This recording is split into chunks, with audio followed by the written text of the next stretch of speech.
Can somebody please tell me what the is going on?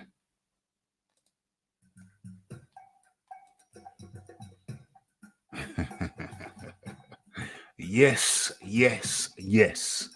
It's Raphael Dawkins. It's the Combat Radio. And I think the first thing I need to do is check my levels. Remember, we had sound issues at the beginning of the last one. The first thing I need to do is check. Boom. We're in good shape. We have sound. Okay. So you are in tune to Boxing Talk with Raphie. What number are we on? 88. Boxing Talk with Raphie 88. I did have an intro lined up for you, and I forgot what it was. This is how I went to say it, and now I've remembered. But it's too late. Is it too late? Is it ever too late? I'll save it for the next one. Okay, so without much further ado, let me see what we got. Okay, we're going to do a quick warm-in video. So, you're in tune to Boxing Talk with Raphie 84. Yeah, and this is the place in the UK where we gather. We gather together and talk boxing related matters and beyond.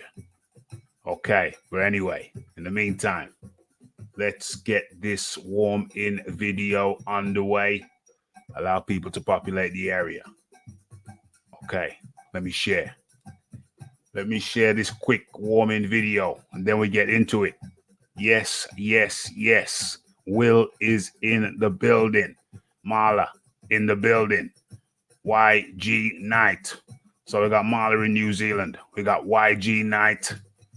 Where's YG Knight? Somewhere in America.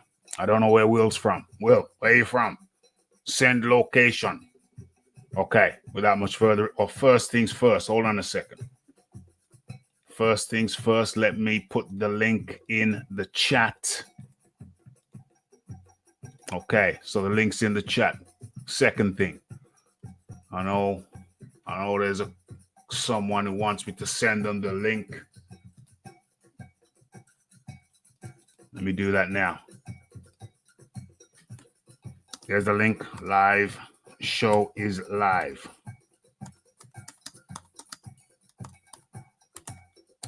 Boom. That's done. Okay. So let me close that. And let me get into, let me share my screen.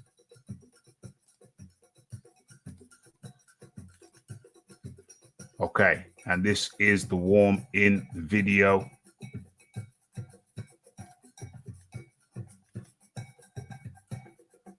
Boom, boom, boom, boom, boom. Okay. Regis progress. And it's very questionable in light of the recent Errol Spence episode, escapade. And what can I say? Without further ado, let's get into it. Let's see what the controversy is. Is it a controversy? I have my views. You will have yours. Let's get into it. And I hope this damn thing plays. Let's kill.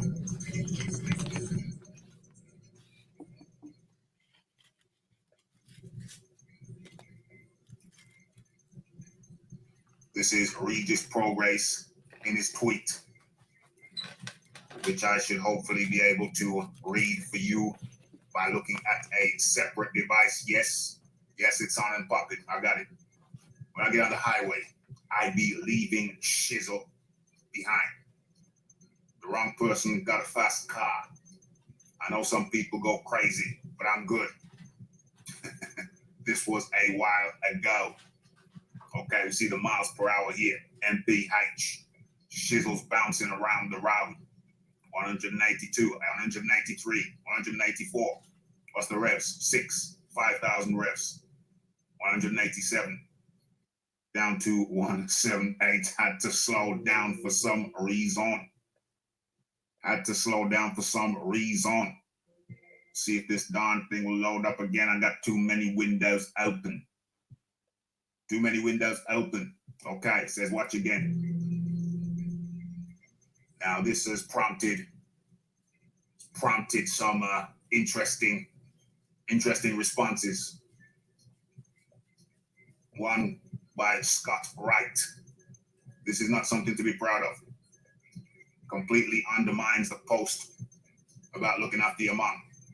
As many of you will recall, Regis Progress recently made social media messages about buying a house for his mom. Bought a house for his mom. Surprise Christmas present. It's the right thing to do. Another one, Jack Gallup writes, going the right way about losing a lot of the fans you gained in the last year, posting dumb stuff like this.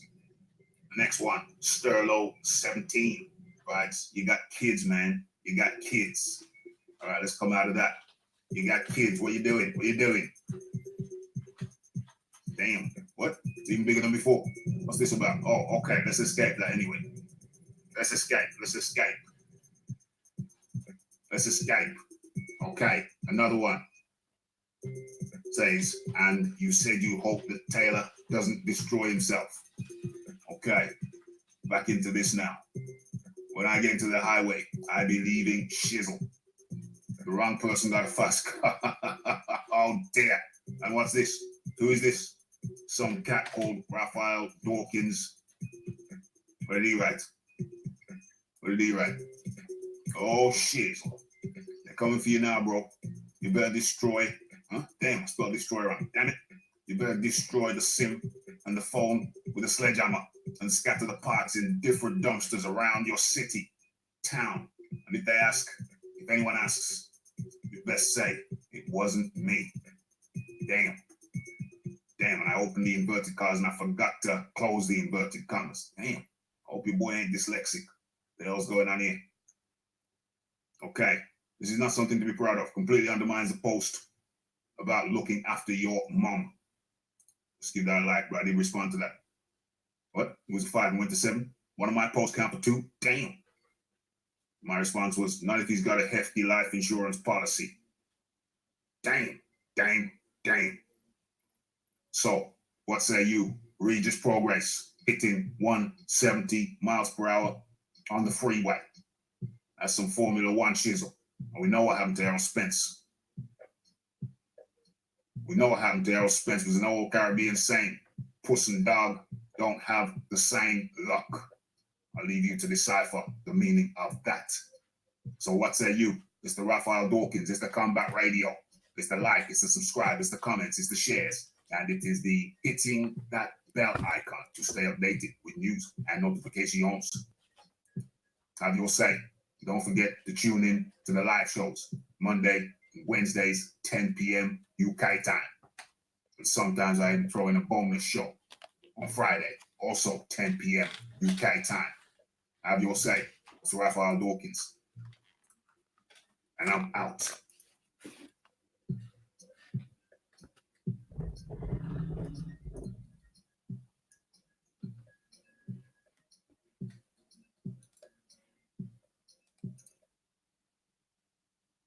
Okay, let's bring back the music. Where's the music? Yes. Okay, let me get into a proper window. Let me get into the proper window as we commence. Okay, where are we? Okay, there's people up in the building. Where's the link? Link is in the chat. Okay. So let me get my uplighting sorted. Let's get the uplighting sorted. Okay. Let me get into the channel.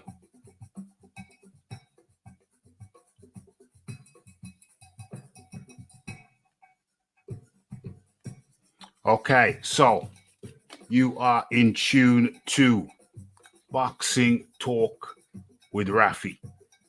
And we're gonna chop up a few topics.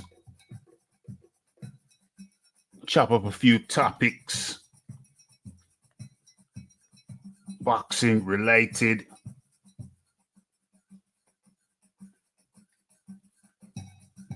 Okay, we're there. Okay, so, all right, where do we begin? We're gonna go straight into it. First of all, the roll call. Let's get the angle right.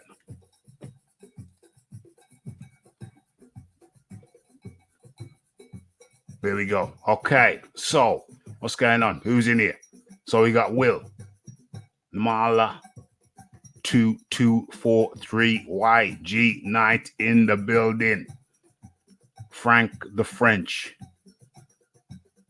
Okay, UK. Toby Bartlett in the building. John Daly in the building. Okay, where we at? The Boxing Jedi in the building.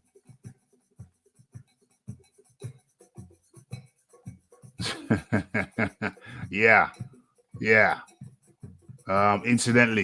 Funnily enough, Regis Progress later on took down the tweet, took my advice. He said, I said, bro, you don't want none of the evidence out there. She's biz up in the building. Okay, Mr. Merks in here. And the link is there. Okay, let's hide that. All right, without much further ado, we got people in the building. Let's crack on. Let's get this thing moving. Okay, let me share. Which story are we going first? Which story are we going with first? Where are we? Okay. I don't think we're going with that. All right. Okay. That's a good one. That's a good starting place. Okay. Let me share my... Nope. Yeah. Let me share my screen. Boom.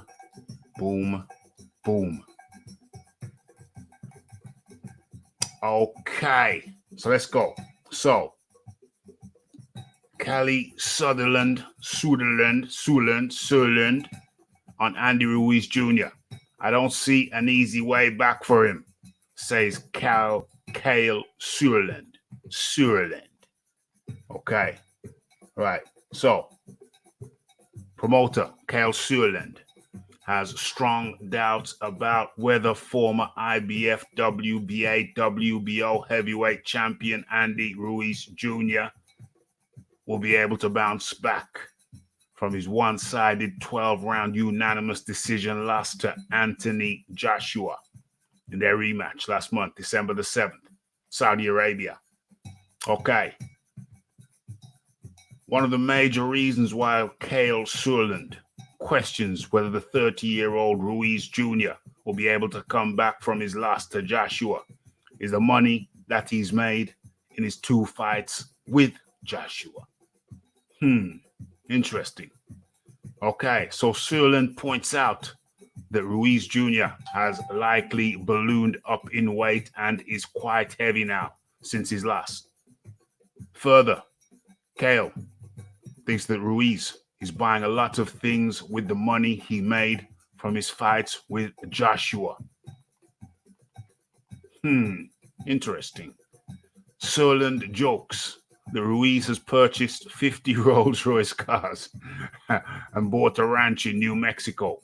He wonders whether Ruiz will wind up as a one-hit wonder. Okay, I don't read into that rubbish. Oh, I didn't train. I was eating too many tacos and drinking too many Coronas, says Suerland. Yeah, you know which I. On Ruiz Jr. in his excuse for losing to Joshua. Yeah, he put on extra weight. Anthony Joshua had to go out and put on a performance. End of story. Ruiz, if he did clown around, I don't see an easy way back for him, to be quite honest, said Suerland. People see what he does now with his fast hands. He made a lot of money in Saudi Arabia. As Marvin Hagler said, it's very difficult to go jogging in your silk pajamas at 5:30. I don't think he said jogging in your silk pajamas. He said it's very difficult to go jogging when you're sleeping in silk pajamas and silk sheets at 5 a.m. in the morning. And I don't see that man anywhere near Marvin Hagler. So for Ruiz now, with his 55 Rolls Royces and his big ranch in New Mexico, I don't think life is going to get any easier, said Suerland.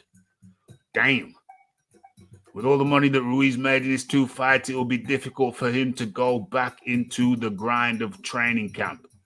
He made roughly $17 million from his 2 fights with Joshua. Ruiz is obviously enjoying the fruits of his labor in spending the money. For Ruiz's sake, he needs to delay living it up until after he retires. We have been through this on this channel and said the exact same damn thing. There's a thing called deferred gratification. Yeah, and what deferred gratification is when you put off, you delay, you put on standby your full diving in and enjoying the full pleasure of your labor, in this case, the wealth which it has brought in. You know, it's putting it off. It's deferring your gratification.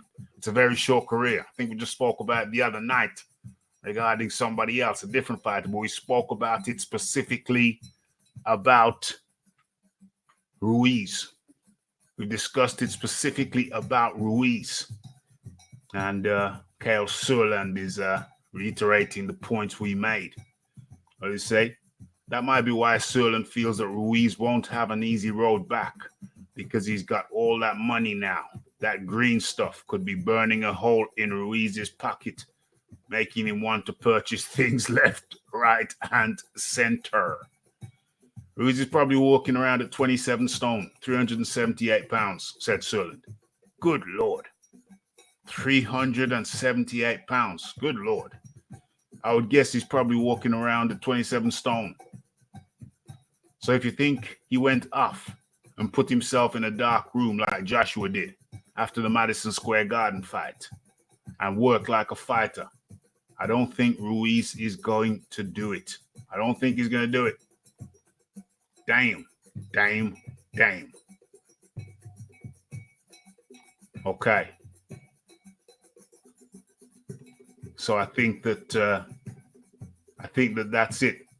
That's it. That's the key and pertinent points of the article. All right, let me stop sharing the screen and come out of that. Okay, so yeah, the question or the answer that Ruiz or Suerland comes up with is that Ruiz ain't got it. Ruiz ain't got it in him to go in a darkened room like Joshua did after the Madison Square Garden events, escapades. He says Ruiz can't do that. Ruiz ain't got it in him. Ruiz can't do what Joshua did. Knuckle down to the task. He ain't got it in him. How do I feel about that? I feel the damn same. I feel exactly the same. Ruiz, as soon as he got the money, some people said we were pocket watching, but it wasn't pocket watching. It was just looking at a man who didn't know the meaning of the term deferred gratification. Just didn't know the meaning. Didn't know the meaning of just putting your gratification, your splurging, putting the splurging to one side. Didn't have a clue, and we are joined. We are joined by none other than from Florida, U.S. of A. The boxing Jedi.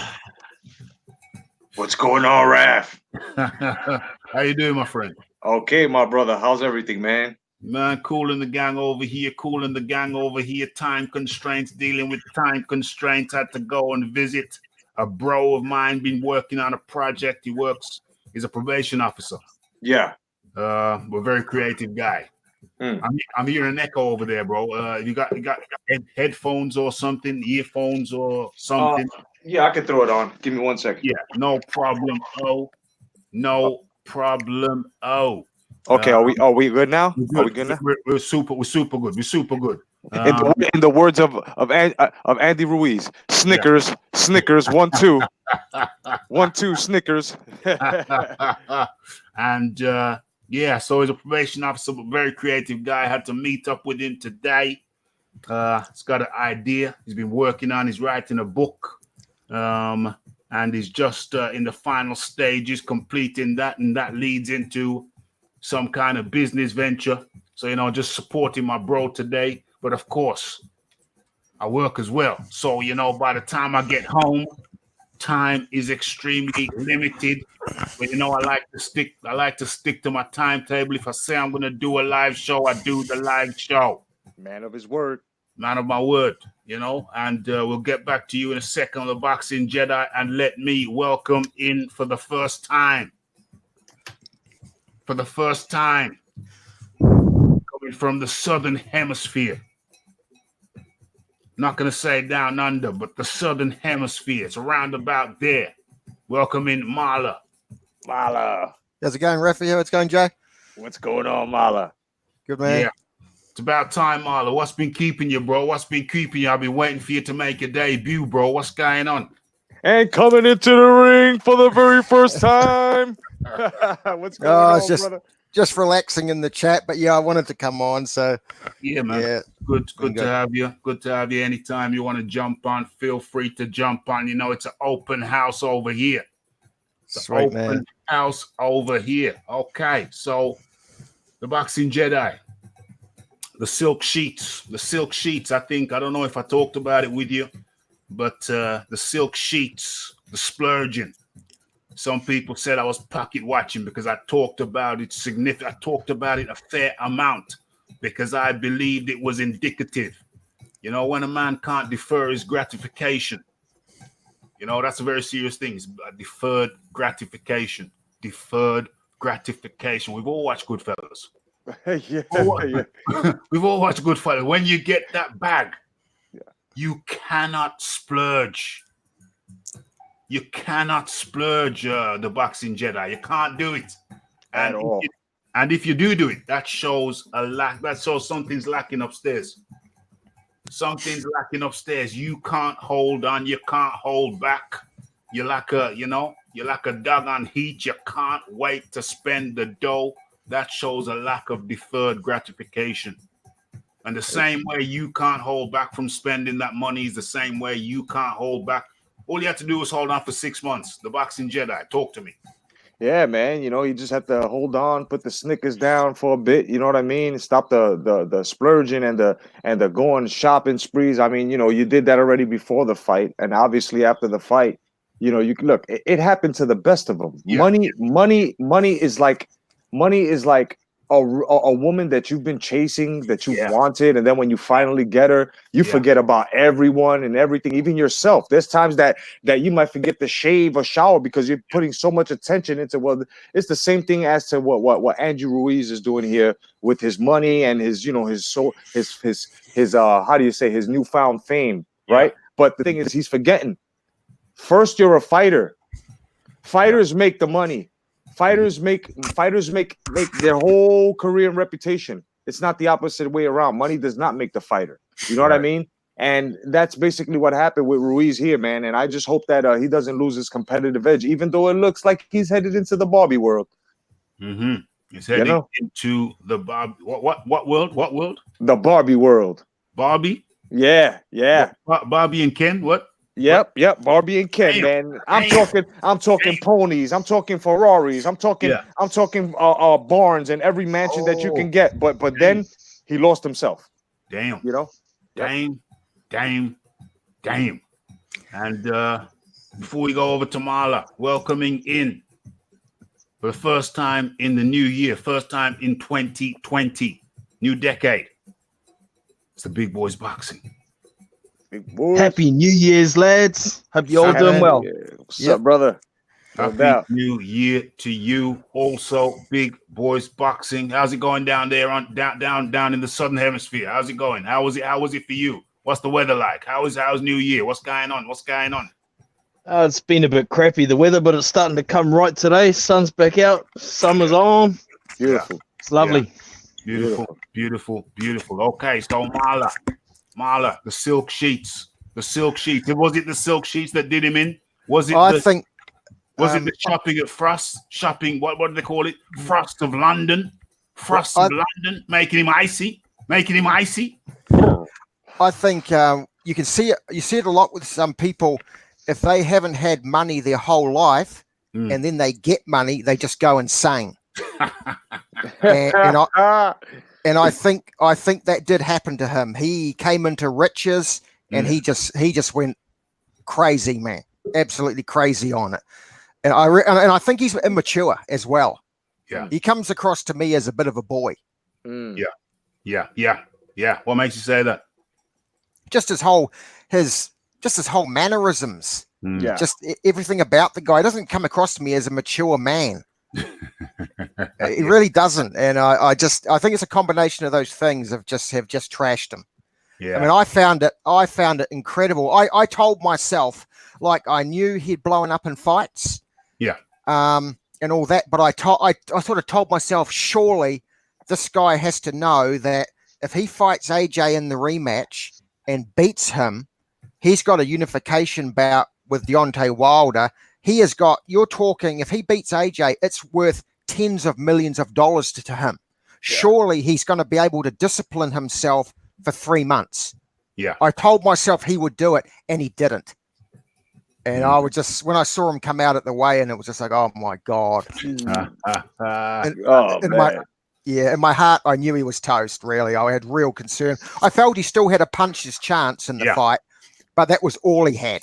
Yeah, he looked even more like a manatee. Just wanted to put that in there. Manatees, Big Boys Boxing. Was it the silk sheets? What did Andy Ruiz in? What did him in? Yeah, I think the money went to his head. He got that win. He thought it was easy. For some reason, he seemed to think AJ wasn't going to try and box him around, even though he was saying he knew AJ was going to try and box him around. Yeah. But I think in the back of his mind, he was still thinking, well, I'm still going to get another $13 million whether I win or lose. That's all the money I'll ever need. So, shot himself in his fat foot, that's for sure. Shot himself in the foot, made himself do the damn moonwalk. And we got LDBC Tanaris Robinson up in the building. You know, he brings that LDBC heat. You know, he gets people gnashing of teeth. He gets the gnashing of teeth going.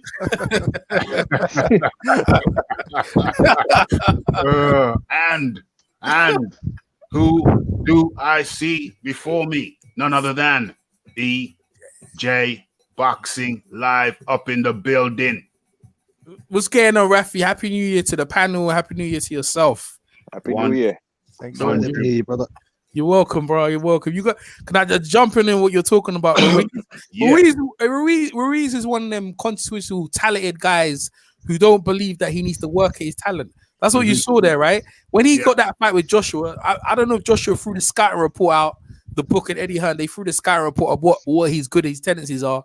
Mhm. But end of the day, he listen, he won the lottery. He won the lottery, and he partied like he won the lottery. When he came into the fight, he more or less believed that he, in his own greatness, what happens to a lot of guys, and didn't work on what he needs to do. You know what I'm saying? To maintain what you need to do, you need dedication and you need work ethic. And obviously with him, by looking at him, he never had that, right? But he was talented. And that's very disappointing. To me, he reminded me of a Billy Joe Saunders. But obviously with Billy Joe Saunders, he's done a two-weight champion. But I'm talking about in what you expect him to do. You know, they don't do what you expect to do. They let you down. Billy Joe Saunders should have been more active, this, that, the other. But regardless of that, he got his shot against Joshua. And he really didn't do anything more than what he thought he needed to do. He thought he could win in there. He believed in his own hype, and he lost $1 million payday. But I'll be honest with you, that's how boxing's supposed to be. The right guy who puts the work in, the one who trains hardest, the ones who put the dedication in. They're supposed to win. Yeah, Joshua shouldn't have lost to him, but Ruiz is a good fighter. Let's see what he does next. But understand. Hey, listen, everyone can say that he messed up, but bro, he's like how much millions happier? He's like 40 million happier. So it ain't that bad for him. It wasn't a bad Christmas for him, I can tell you that now. So we'll see how it goes. But it was not a bad Christmas I present. won't mind having that. Yeah, 7 million. I won't mind.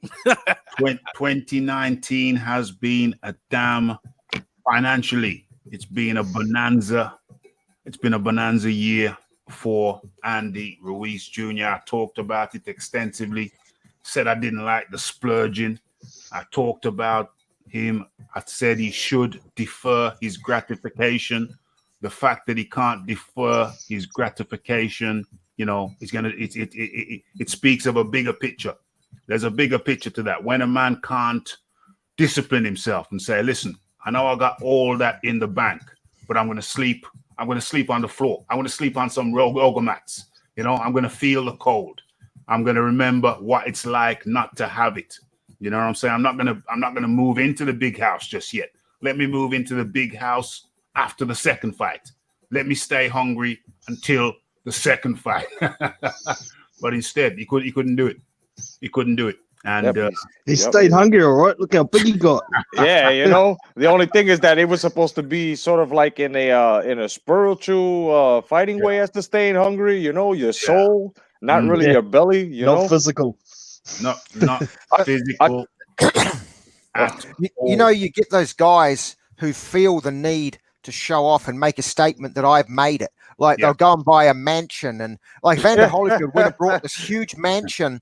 Yeah. And it was insane. And now he was bankrupt. He ended up bankrupt. Yeah. You don't need to go and buy a Mercedes. You don't need a huge mansion with 10 bathrooms.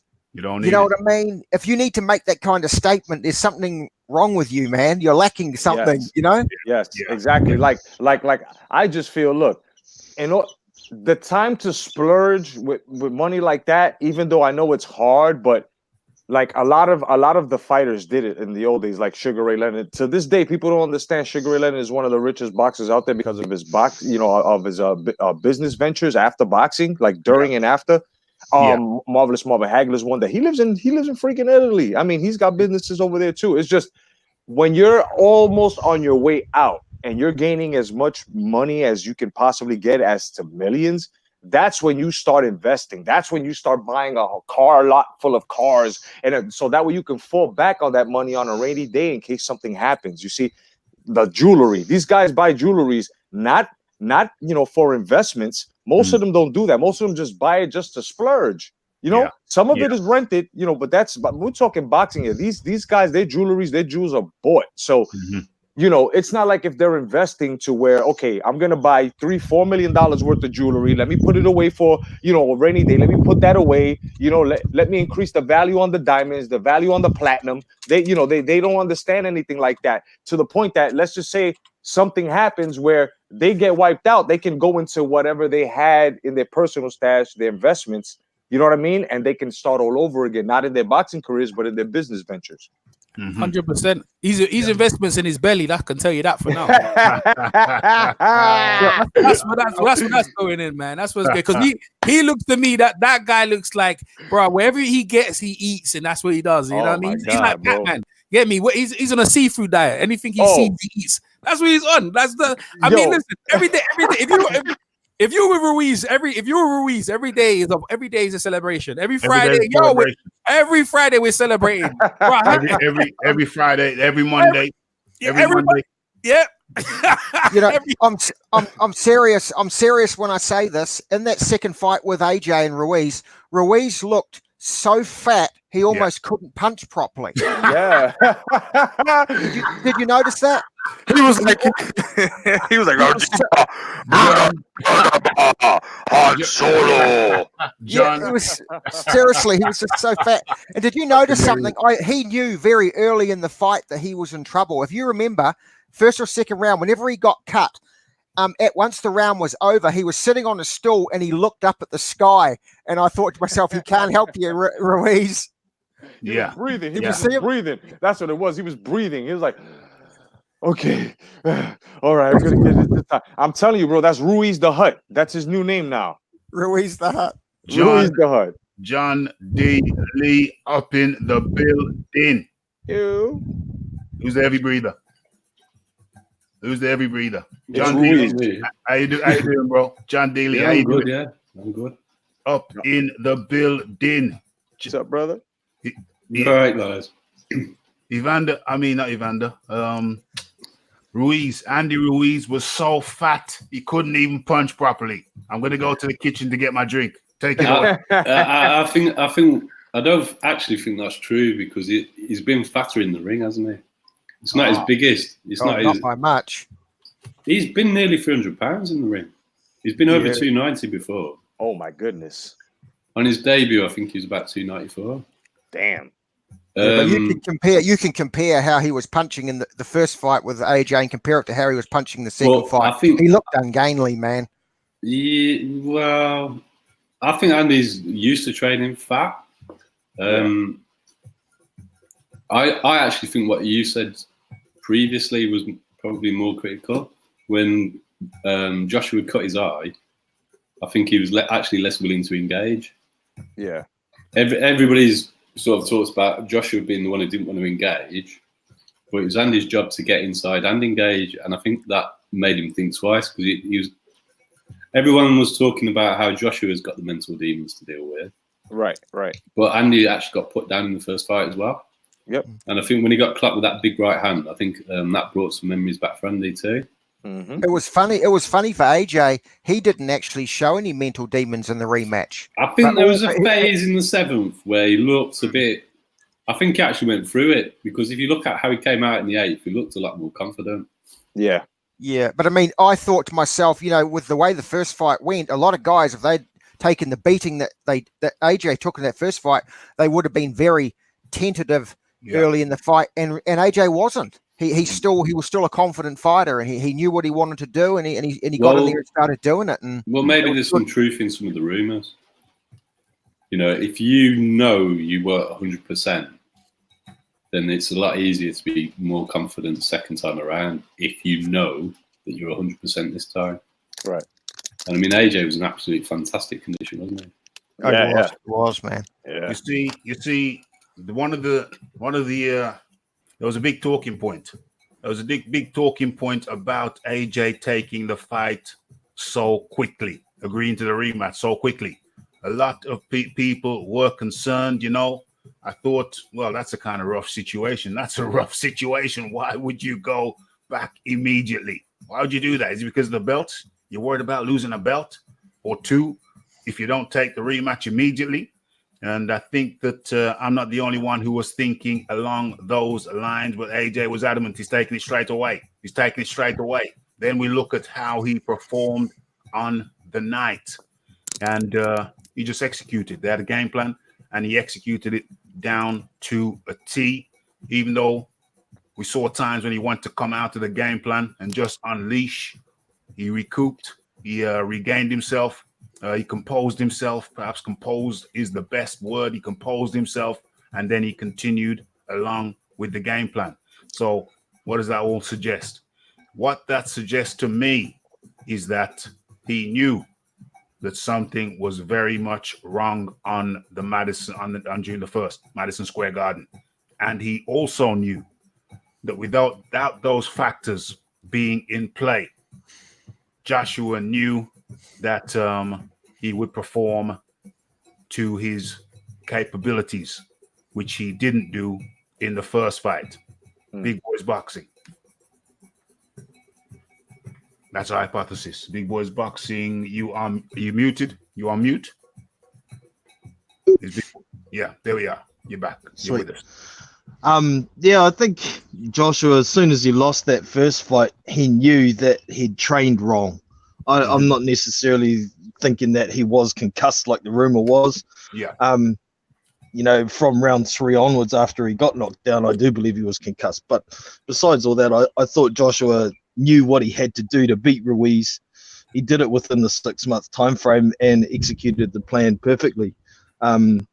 But like John said, I think in the 7th round, there was a patch there where he wasn't looking as good. I thought he was trying to stand and trade and possibly try and get Ruiz out of there at one stage, but then reverted back to the game plan once he figured out that it wasn't going to happen. So, yeah, very smart boxing, a well-executed plan, and taking the fight directly after his loss, I think that's a big testament to his character. He showed no fear.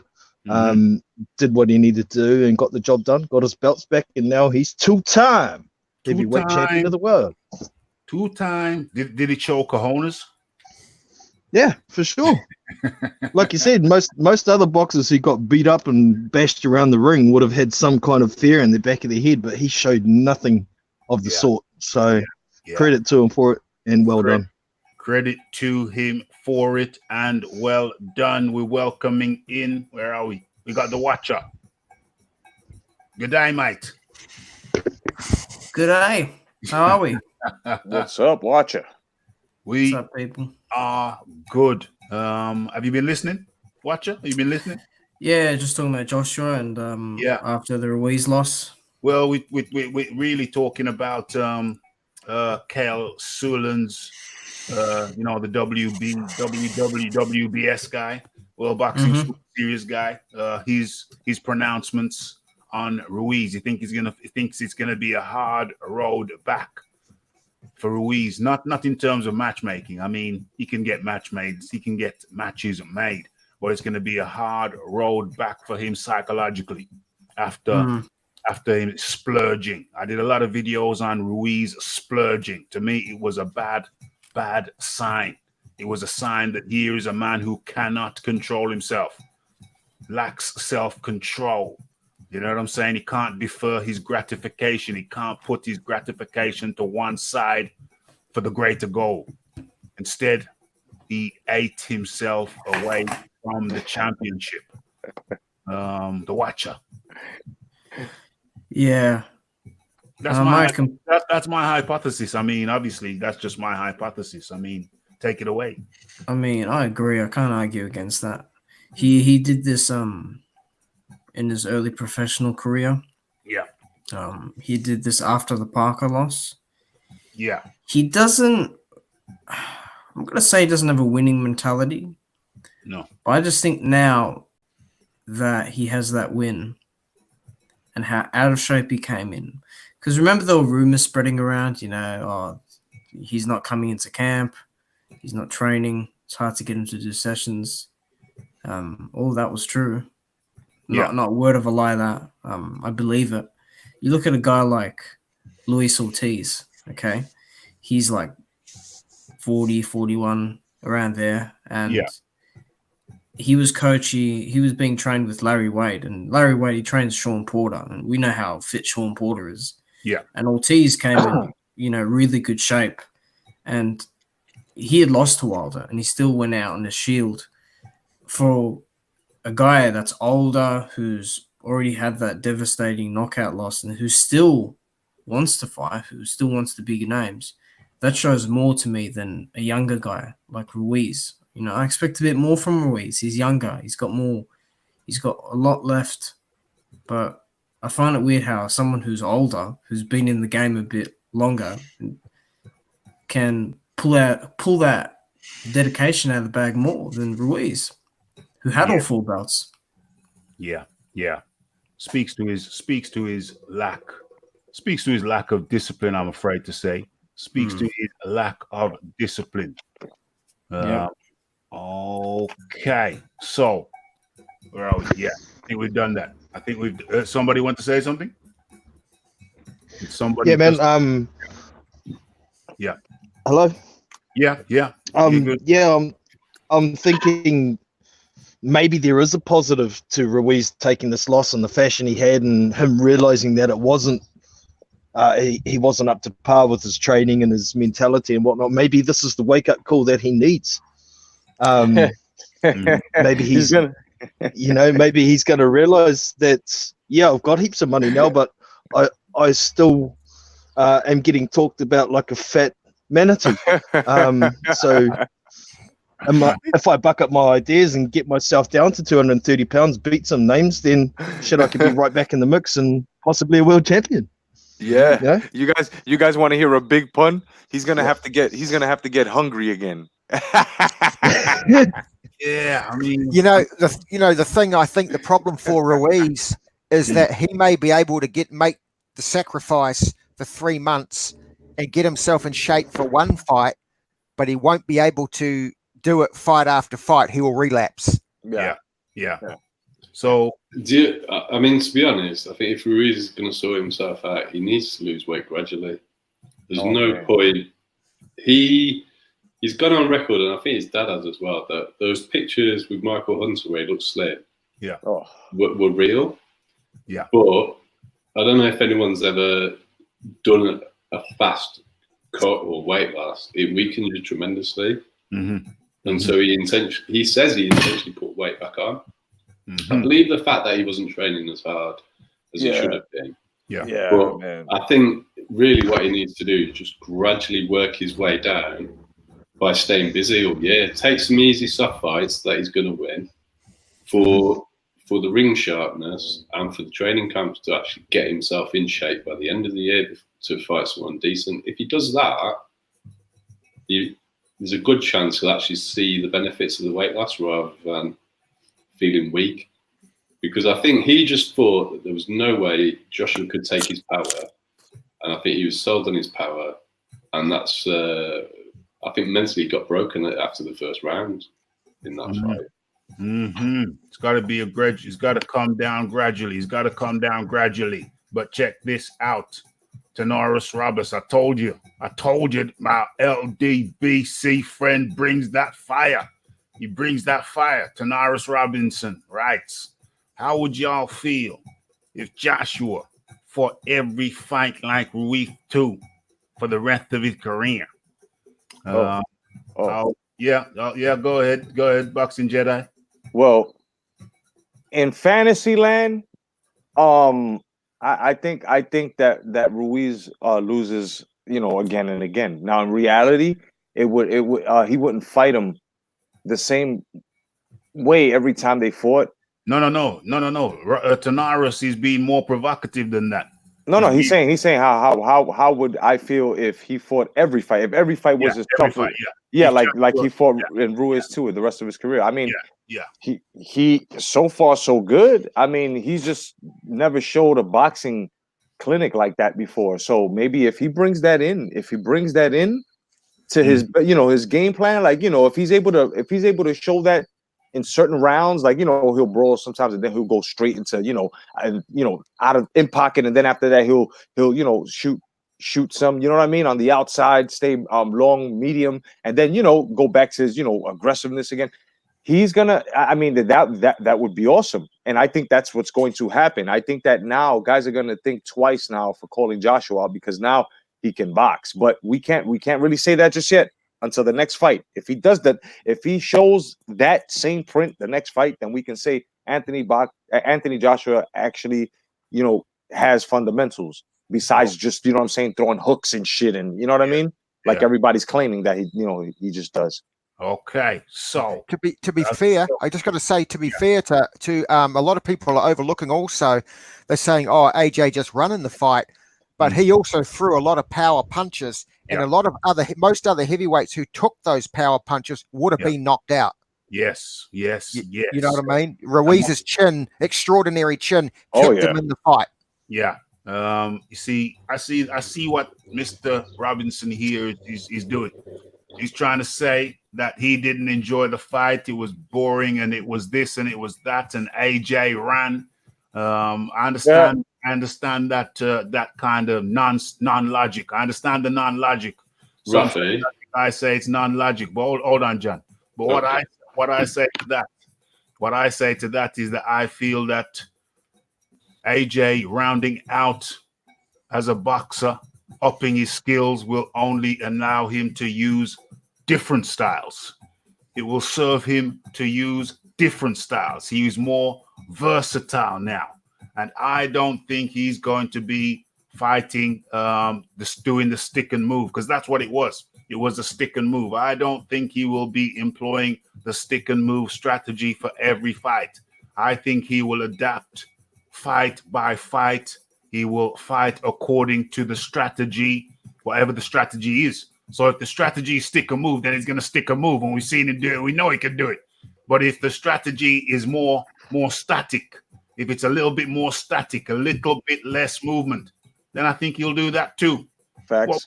What we saw was not AJ's new style. It was one of his styles improved. It was an improved version of what we saw him do versus Joseph Parker. Yep. So it's not AJ's new style, Mr. Tanaris Robbins. It is one of his styles improved, Mark II. Let's go over to John Dealey. Well, if you read the comment, it doesn't say use that style, it says fight like that. So I'm going to interpret it as Joshua fighting to a game plan. If Joshua fights to a game plan at every single fight, well, the game plan's different. People are going to be in trouble because he's shown versatility. Aha. And a fighter that can stick to a game plan or switch it up in a fight, those are the really good fighters. That's what Terence Crawford can do. he can adapt to his opponent, but he can start off with a game plan. He can mix his game plan up for different fighters. Yeah, that's what a great fighter does. He follows a game plan, and if it's not working, he switches it. Exact 8 months. And that's what Joshua did. So if he does that in every fight, I'll be quite happy. AJ learned, AJ learned from the first fight. He made a mistake that third round. He stood there and traded. He paid the price, and he didn't make the mistake in the second fight. He learned from it and applied the right fight plan. Yeah. He learned from it, applied the right fight plan. But Tanaris Robbins is specifically saying, how would you feel if Joshua fought every fight like Ruiz 2 for the rest of his career? Marla. Well, even if he does, he's going to knock a lot of guys out because he was landing clean power punches, and not all his opponents are going to have a chin like Ruiz. So we're still going to see stoppages. We're still going to see stoppages. Tanaris. Yeah. Big Boys Boxing. Sorry, before I go to Big Boys Boxing, let me just address something in the chat right now, real quick. How do I get in on one of these calls? And you can't get in on this call because the maximum is 6 people, and we got 6 people. So you can't get on this call. But what you do in future, and I will show you, I've just posted the link in the chat. So in the future, when you see the link in the chat, which I always do at the beginning of the show anyway, and whenever I remember, then you click on that and it gets you to a thing called StreamYard, and your phone will take you from there. It will tell you what you need to do. And that's how you do it. Okay, so yes, Big Boys Boxing. All right, so my direct answer to Tanaris's question is I would feel like a Vladimir Klitschko fan prior to him losing to Fury for 10 years. But the fact is, Joshua just picked up another tool in his toolbox. He's not going to fight like that every time. It's going to depend on his opponent, what the opponent's doing, how big the opponent is. He's just got another toolbox to deal with, another tool in his toolbox to deal with different styles, different fighters. So, we're not going to see Joshua fight like that every time. So we're not going to be disgruntled, jab and grab fans like the Klitschko era. Exactly. And the Watcher, I believe. The Watcher. I got no problem with Joshua fighting like that, but he won't fight like that for the rest of his fights, especially not in the next fight. Definitely not. Yeah, well, yeah, exactly. You wouldn't need to. Different style, different fighter, different style altogether. So I think we have chopped that topic up. We've chopped that up. AJ into the chat. AJ won't fight like the way he fought Ruiz all the time. Exactly, just like I said. Yeah, he fights style according to his opponent. Let me. Who's typing? Is that you, the watcher? Who's typing? Me. Okay, just mute yourself, Marla, when you're typing. Thanks, mate. Where are we? Ortiz is like 50, 51, probably. I believe that. Let Evelyn says, Tanaris, what happens if Wilder loses? What happens if Wilder loses? Yeah, that's a good question. I know what happens. Suicide watch for the whole LDBC. We got a shed load of statements here. Hopefully Fury... Marcus Lauer says, hopefully Fury grows a pair of testicles and fights AJ. Somebody's got to fight him. Lol, everyone has a plan until they're punched in the face. That's right. Everybody has a plan until they get punched in the face. That is very, very true. What else? What I'm looking for? What am I looking for? That's what Fury done. And I think, what's that? Yep, the first. Let me just scroll through a few of these. Joshua. Joshua would get knocked out again if he fought taller fighters like Wilder that way. That's a myth. If he fought Wilder that way, would he be staying on the outside against? Why would Joshua be staying on the outside against Wilder? Everybody used to say that short fighters were Joshua's kryptonite. Yeah. Now they've seen him fight like that. They're saying, "Oh, that's not going to work against a tall fighter." But that's kind of my point. Joshua's the one with the inside game. That uppercut. Oh, yeah, man. That's so he's not going to do that to Wilder and Fury. Well, so why would Joshua fight in that style against a Wilder or Fury? Why? What on earth would possess Joshua to fight that style against Wilder or Fury? How is that even a question? That's outrageous. That is totally and thoroughly out. Why would he fight in that style against a taller fighter? Why would he fight in a style adapted for a short? He's fighting in a style adapted for a shorter fighter. Why would he fight in that style against a taller fighter? That don't make no sense, my friend. Wild Soul needs to worry to see if Fury can actually master a heavy straight right hand, because he's got the reach on Wilder. So he could actually land a bomb on Wilder from the outside. Yeah. Marcus Lauer has a great point. He says, I could see him fighting Wilder like that because Wilder can't box. Yeah, but the best way to beat Wilder is to knock him out. Yeah. I mean, you get rid of him instead of trying to avoid the right hand for 12 rounds. If I was AJ, even when AJ's trim, he's 237. He's bigger than Wilder by about probably 17 pounds. He's a bigger guy. If I was AJ, I'd be looking to fight inside and close with him, throwing short hooks and uppercuts, working him over on the inside. Yeah, trying to knock him out and leaning on him with that big frame as well. I would never stand on the outside with Wilder. No way, no how. It would make no sense. Yeah, absolutely no sense. The only person who can stand on the outside with Wilder is Fury. Yep. Because he's the only one with the actual reach advantage over him. Yep, and knows how to use it. Well, hopefully, I'm hoping that Javon is going to actually teach him, a bit more of a Tommy Hearn style. Because that could actually pose some real problems. But we always hear Fury talking about knocking opponents out before fights, and he never actually goes for it. So we'll see. Yeah. Tanaris, don't twist my words. What word was twisted, Tanaris? We're going to move on from this topic, but if you can I think he's complaining about the way I took his statement, but he wants to be more correct in the way he writes then. Well, I think you responded to the question that was written. So, I mean, I'm satisfied with that. Can you donate from a phone? Yes, you can donate from a phone. All you do is you go to the description box. You see the PayPal button. You hit the PayPal button on your phone, and boom, takes you straight through. You just put in the price of a beer down your local, and then boom, you're good. Okay, so I think I've covered that topic comprehensively, chopped and diced. Let us move on. Okay, where are we going next? Where are we? Let me look at the time. What's the time saying? Okay, I think we're going over to, let me check my windows. Khaled Sutherland, let's get rid of that.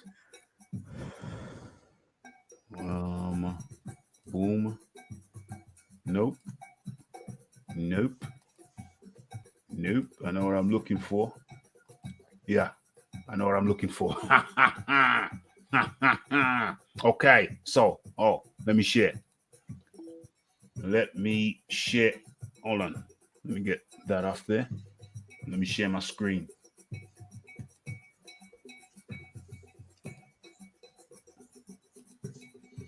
Where is it? There she is. There it is. Okay.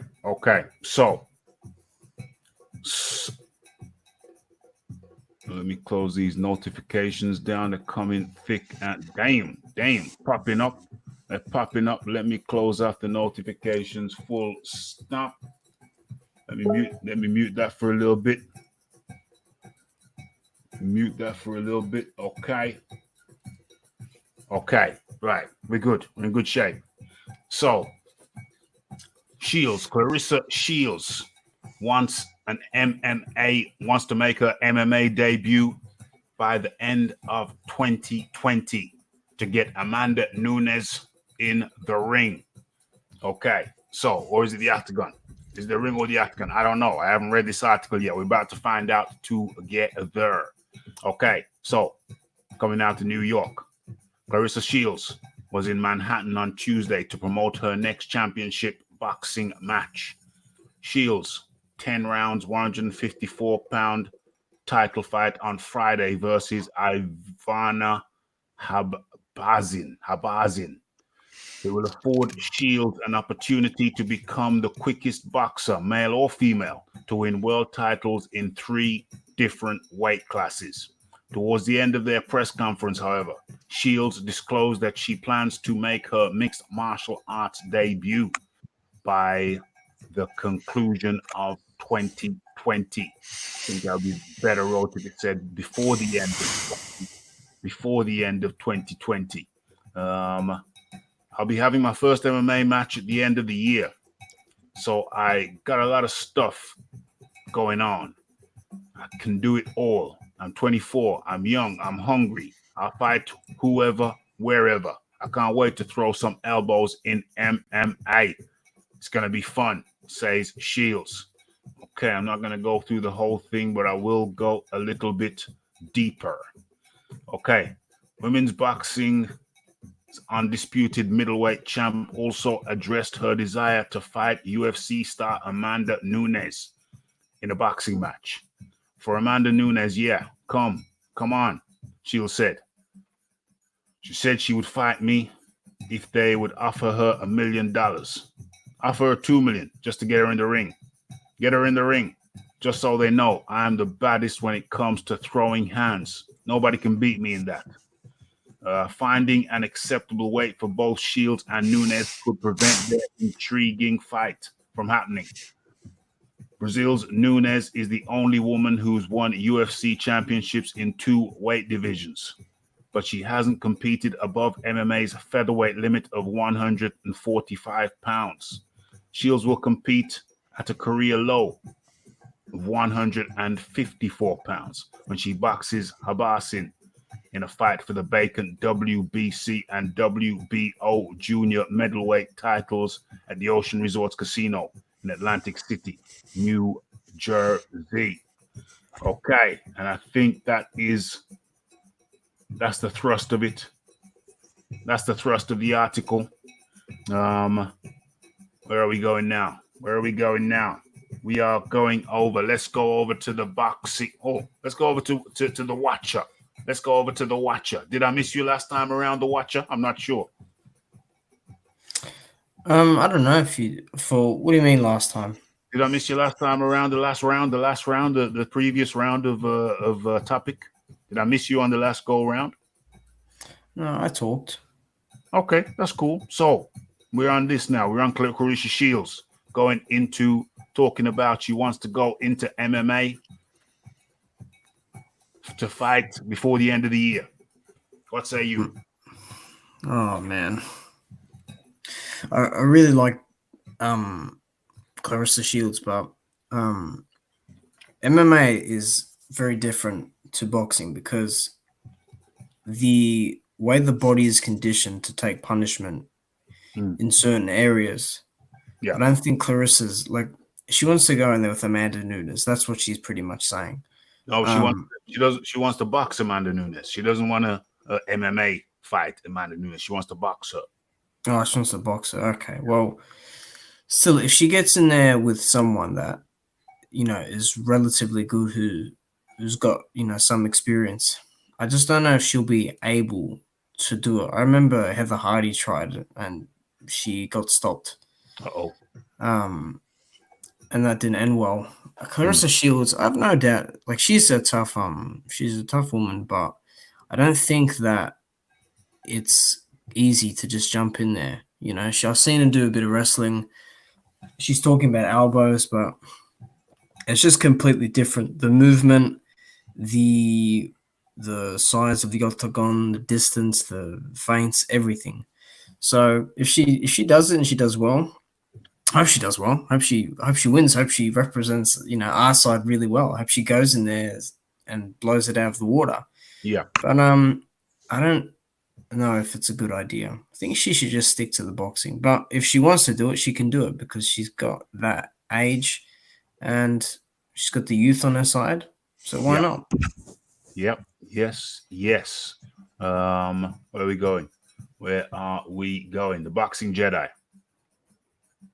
I think that she just needs to concentrate on her boxing, on her craft, what she's doing now. I mean, look, I understand the money, and I understand with this new hybrid boxing that Mayweather has, done with this.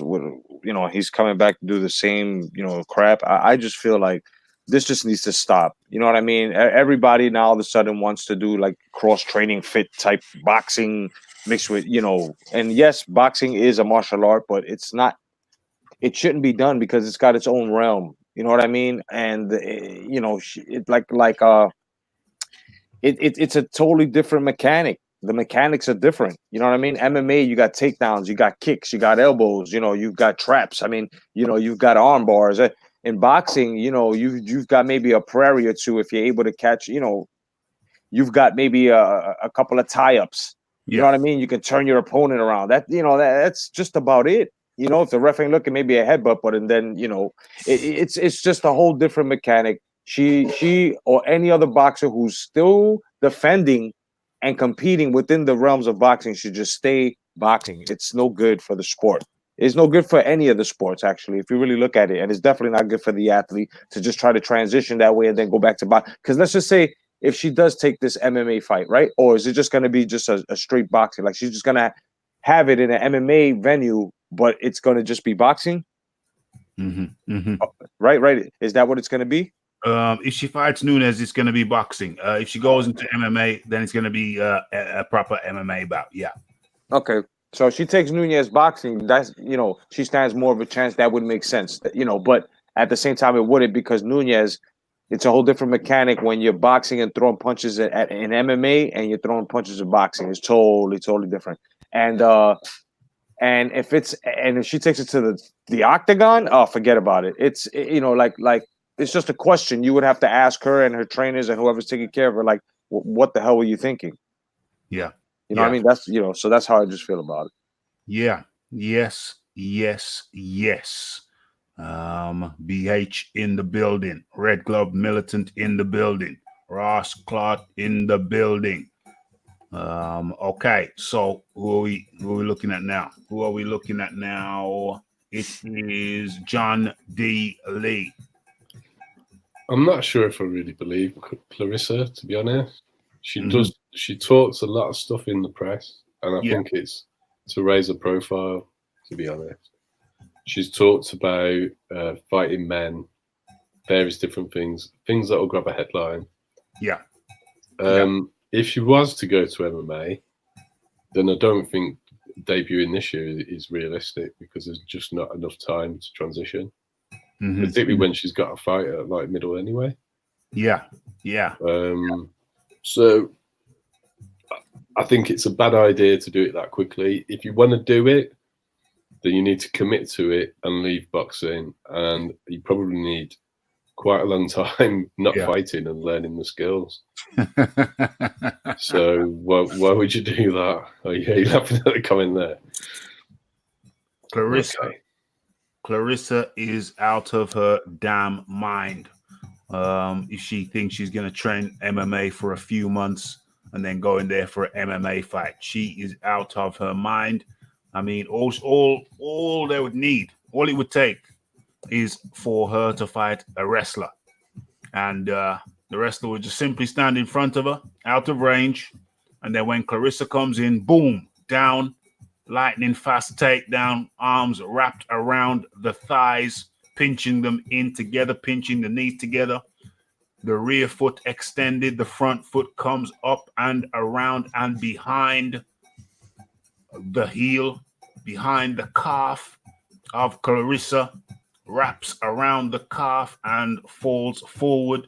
Clarissa goes down, mounted, ground and pound. If Clarissa tries to get up, then she realizes how hard it is to get up when someone is trained, when you're under someone who's trained to pin you down. And then when she turns her back to get up, boom. You saw Nate Diaz versus Conor McGregor. Rear naked choke time. The arm goes in the front of the neck.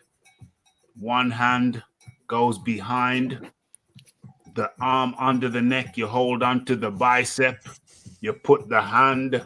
Let me demonstrate. You put the hand over. That's the hand on the bicep. This hand comes behind the neck and pulls down. And now you cannot breathe. Tap, tap, tap. For Clarissa to stand a chance in MMA, at the very least, I say she would need a solid. Let's say she's a phenom. Let's say she's a phenomenal phenom. She's phenomenal. Let's say she's phenomenal. She would need a solid 9 months minimum.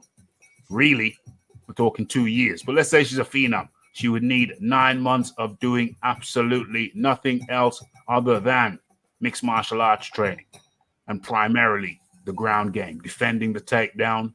Then when you get to the ground, knowing how to defend yourself whilst on the ground. That's primarily foot on hip.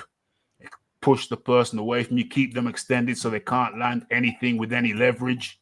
That's the first thing she'd have to learn. The second thing she'd have to learn is how to reverse the person on top. She'd have to practice 1,000 hours doing that, reversing the person and getting on top and then getting up and standing up again, or staying on and laying on thick with the ground and pound. So realistically, we're talking about 1 year, one solid year of doing nothing else. The thing is, so Raphie, so let me jump in real quick. Just want to drop some. Phil Walker is in the building. How you doing, Phil? What's up, fellas? Check this out, man. Yeah. Check this out. So when Dana White originally approached Clarissa Shields to talk about her coming and fighting in UFC, she told him, she said, I'm going to need at minimum a year to prepare for this kind of match. Yeah. So she's not crazy. She's not naive. She's not stupid. She knows that it's something that's completely out of her realm of expertise and skill level. Okay. But of course, Dana White was like, I'm not like, I mean, a year, that's kind of long for us to wait on you, for us to make this kind of match. The time is nearing pretty soon. So essentially he took it as in, okay, she doesn't really want to do this. Yeah. Now, from my understanding, she went back to the negotiating table and she's considering doing it at the end of this year. But at the end of the day, you know, let's be honest, okay? I don't know if she thinks she's gonna. Of course, she's not gonna go in to lose, okay? So let me say that, right? But she knows that if she gets into a certain scenario, that it could be a fairly quick match. I mean, she's not crazy, but she also realizes that if she is able to stay on her feet long enough and land possibly a good shot, that she may be able to have a chance to win. But at the end of the day, I think her main objective is to win essentially in her pocketbook, because as far as women's boxing goes, she's not going to see even close to a payday that she's going to see, or she's not going to see even a snippet of the basically the publicity she's going to get from UFC than she is in boxing. So I think she's looking at it as in making a big payday and possibly getting, you know, some UFC fans to pay a little bit of attention to women's boxing. So I think that's an end goal. She'd be getting the bigger payday in boxing or the UFC. UFC, 100%. She's nobody that she can fight in boxing right now that's going to even come close to what she's going to get to go to cross over and fight in UFC against somebody like Amanda Nunes. I mean, if you ever seen Nunes fight, she's not going to fight Amanda Nunes in the UFC though. She wants to fight Amanda Nunes in the ring in boxing. She wants to have an MMA fight, but not with Amanda Nunes. She wants to have an MMA fight, but then the Amanda Nunes fight she wants in boxing. Oh no, that's not from my understanding, from the knowledge that I've gained, and you may be telling me something new. From my understanding, the only thing that's on the table for her in UFC right now is the Amanda Nunes fight, and that's coming from Dana White. Yeah. He hasn't discussed, from my understanding, that I could be wrong. They haven't discussed her just going over to the UFC and just fighting some random individual, you know. Yeah, well, that's what she's talking about. She's talking about an MMA fight. We got the article.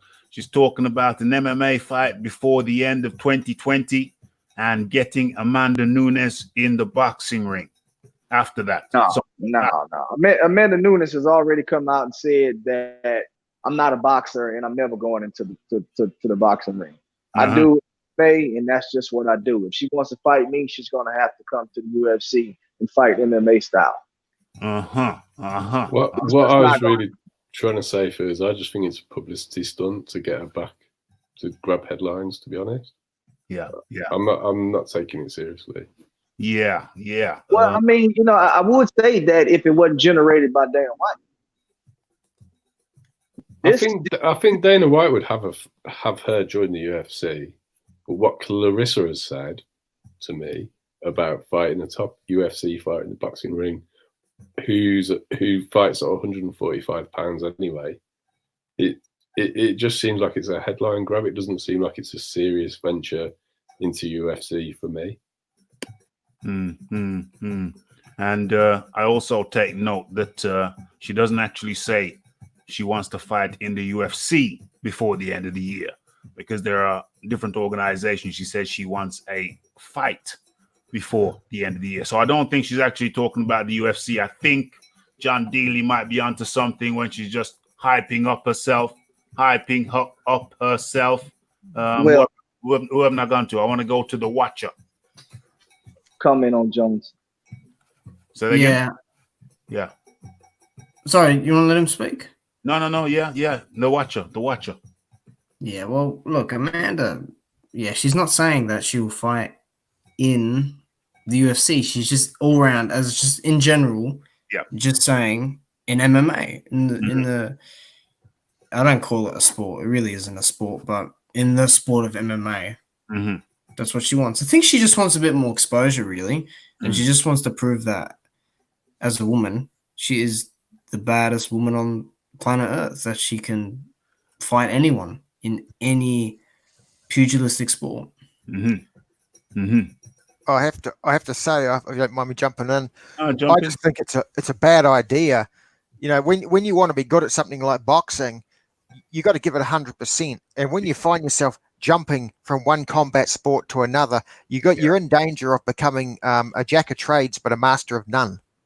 Yeah. You know, I just stick to boxing if I was her. I mean, but she's already a master boxer, so you can't be a master boxer and then not be one.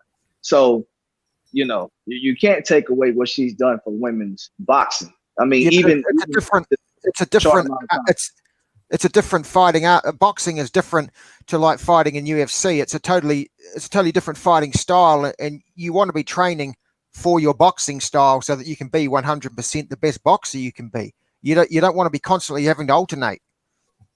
Well, this is my opinion, right? So I don't think, because when you make the comment, you know, you become, you know, a master of none, right? I mean, to me, that's like, okay, she's already a excellent boxer, okay? So, I mean, you can't take away her boxing skill. Now, her boxing skills can absolutely get rusty, okay? But at the end of the day, she's been doing something like this. It's like riding a bike. You know, as long as the age doesn't catch up to her, I think she's boxed well enough over her lifetime to where if she left out of boxing for a year or two, she can come back and train for 7 to 8 months. And I think, you know, she won't be where she was, but I think she'll still be a cut above most of the talent that's out there. She's that good. Nobody's coming close to her right now as far as her accomplishments and just what she's accomplished in women's boxing. No one. I mean, so as far as the UFC, of course, yeah, it's a totally different sport. We can all agree on that. You know, it takes different type of skill level to compete in MMA, mixed martial arts. So yeah, I mean, at the end of the day, she's not going to. I think she knows that MMA would be a means to an end, but boxing is what she loves, is what she's done. And again, I'm going to say, repeat what somebody just said. She's trying to get more exposure, and honestly, she wants to prove that she can fight, just in general, because that's what mixed martial arts is. It's just straight fighting. Okay, it's several different art forms involved in this, and boxing is absolutely one of them. So she wants to prove that she's just a bad chick, man. Bad mama jammer. She's a bad mama jammer. Phil was stunned. He said, "What's going on?" Okay, Mike B says, "Okay, I'm here, Mr. Dawkins. Which American boxer are you dissing today?" It's as if someone is forcing you to watch American boxers. Oh, y'all dissing Clarissa Shields today. Wow, man and woman can get it. I don't think anyone dissed her, did they? There's nothing wrong with Clarissa getting a bit of publicity anyway. I haven't got a problem with her trying to grab a headline. I just think that's all it is. Yeah, that's Mike B, keep listening, man. You hey, don't worry about it, man. I got it, man. I got it. Hey, Mike. Hey, Mike B, we talk about boxing, bro. You know, worldwide, from the north, south, east, and west. And you know, don't act like I don't like American boxers when numero uno in my book is the great Muhammad Ali. My second favorite fighter is the great, the marvelous one. The marvelous one. You know I'm talking about, Mike B. Marvelous Marvin Hagler. Yeah? So Yo, bro, you just have to accept the fact that we talk boxing, we analyze, we dissect, we disseminate. Yeah. From all corners of the globe, including America. Yeah. So, like Phil said, keep listening. You know, I know you listen to all the shows, so it's good to have you up in here. My view on this thing, my view on Clarissa Shields. Have I already given it? Yeah, I think I have. She's gonna have to dedicate herself. She's gonna have to dedicate her. Yeah. Device is not connected. Yeah, YG says your device is not connected. Device is not connected. So I don't know. Get yourself connected, my friend. Says device is not connected. Yeah. So Clarissa Shields, she's got to devote herself. She's got to take a year off and devote herself to mixed martial arts. If she don't do that, she's in for a rude awakening. I don't know if she's being genuine. I think she genuinely wants to fight Clarissa Shields, but does she want to fight Clarissa Shields in MMA? Would she? No, not Clarissa Shields. She wants to fight Nunes. But does she want to fight Nunes in MMA? Because that would be an extremely bad idea, in my humble opinion. She's going to take a year off. I would like to see it. I kind of would like to see if she takes a low-level first fight. Takes a low-level first fight, then fine. After a year's training, can she take a year out of her boxing training? I don't know. I don't know if she could, and I don't think she should. MMA, a lot of women, quite a few women boxers, they're eyeing up MMA because of the Ronda Rousey situation. Ronda Rousey made millions, but MMA wages, income, purses, they're not that great. Only the very top of the pile kind of demand big fees. And everybody looks at the Conor McGregor, Mayweather, McGregor. But as for the MMA and boxing tie-in, but what happened? Where did they fight? They didn't fight in the UFC. That money was not available in the UFC. No, they had to go over to boxing. So I think a lot of women will be very surprised because they're thinking about the Ronda Rousey money. They're thinking they're going to become the next Ronda Rousey. They think about the Ronda Rousey money, but there's only one Ronda Rousey.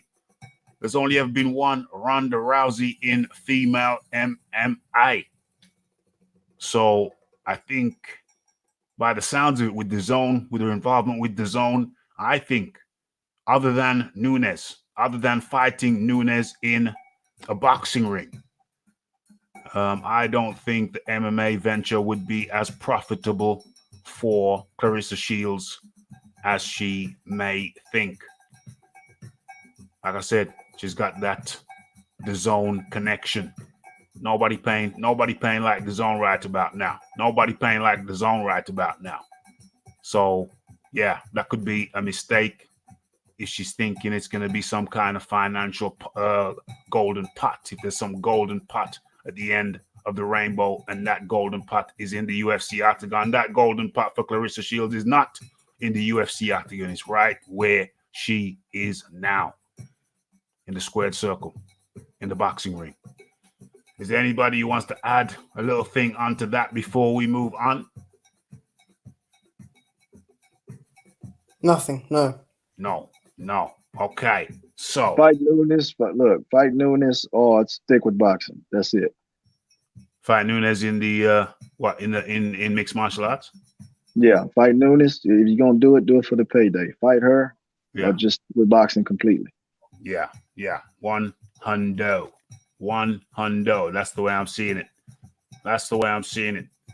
So yes, indeed. Marvin Hagler, that's the marvelous one. In my opinion, Sugar Ray Robinson is the greatest fighter of all time, says Marcus Lauer. Yeah, I wouldn't really want to argue with that. Strong evidence, supporting evidence for that.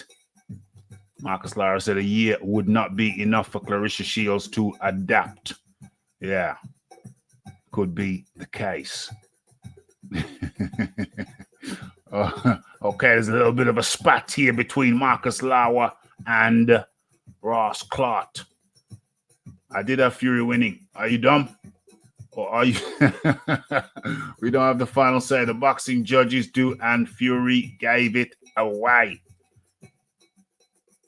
Only one round, Ronda Rousey, and she already got her ass knocked, ass kicked.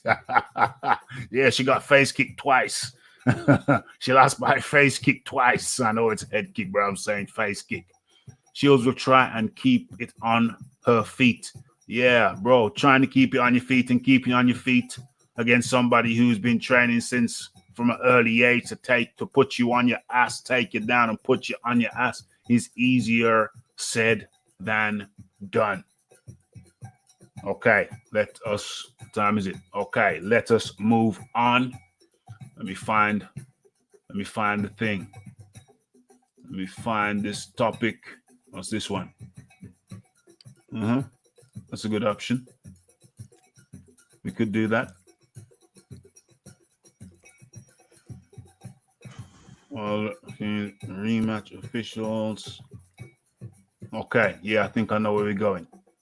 I think I know where we are going. We're going there right now. Okay, let me share my screen. Boom, boom, boom. Okay, so Tyson Fury jabs WBO president for Usyk landing mandatory position. Tyson Fury fired verbal shots at WBO organization Presidente Paco Valcarcel after the sanctioning body head had mentioned the idea of Fury meeting in the ring with prospect Ricardo Jalov. Fury last, what's the date on this? Okay, January 7, 2020. Okay, this is new to me. Okay. Fury lashed out at Varcel over losing his #1 ranking with the WBO in favor of the unbeaten Olympic gold medal winner Alexander Usyk. According to the WBO rules, when a world champion moves up in weight, he has the ability to automatically become the mandatory challenger in the new weight class. I'm going to say that again. According to the WBO rules, when a world champion moves up in weight, he has the ability to automatically become the mandatory challenger in the new weight class. After Usyk unified the entire cruiserweight class in 2018, he moved up to heavyweight in 2019 and made a request for a mandatory crack at their belt, which at the moment is held by Anthony Joshua.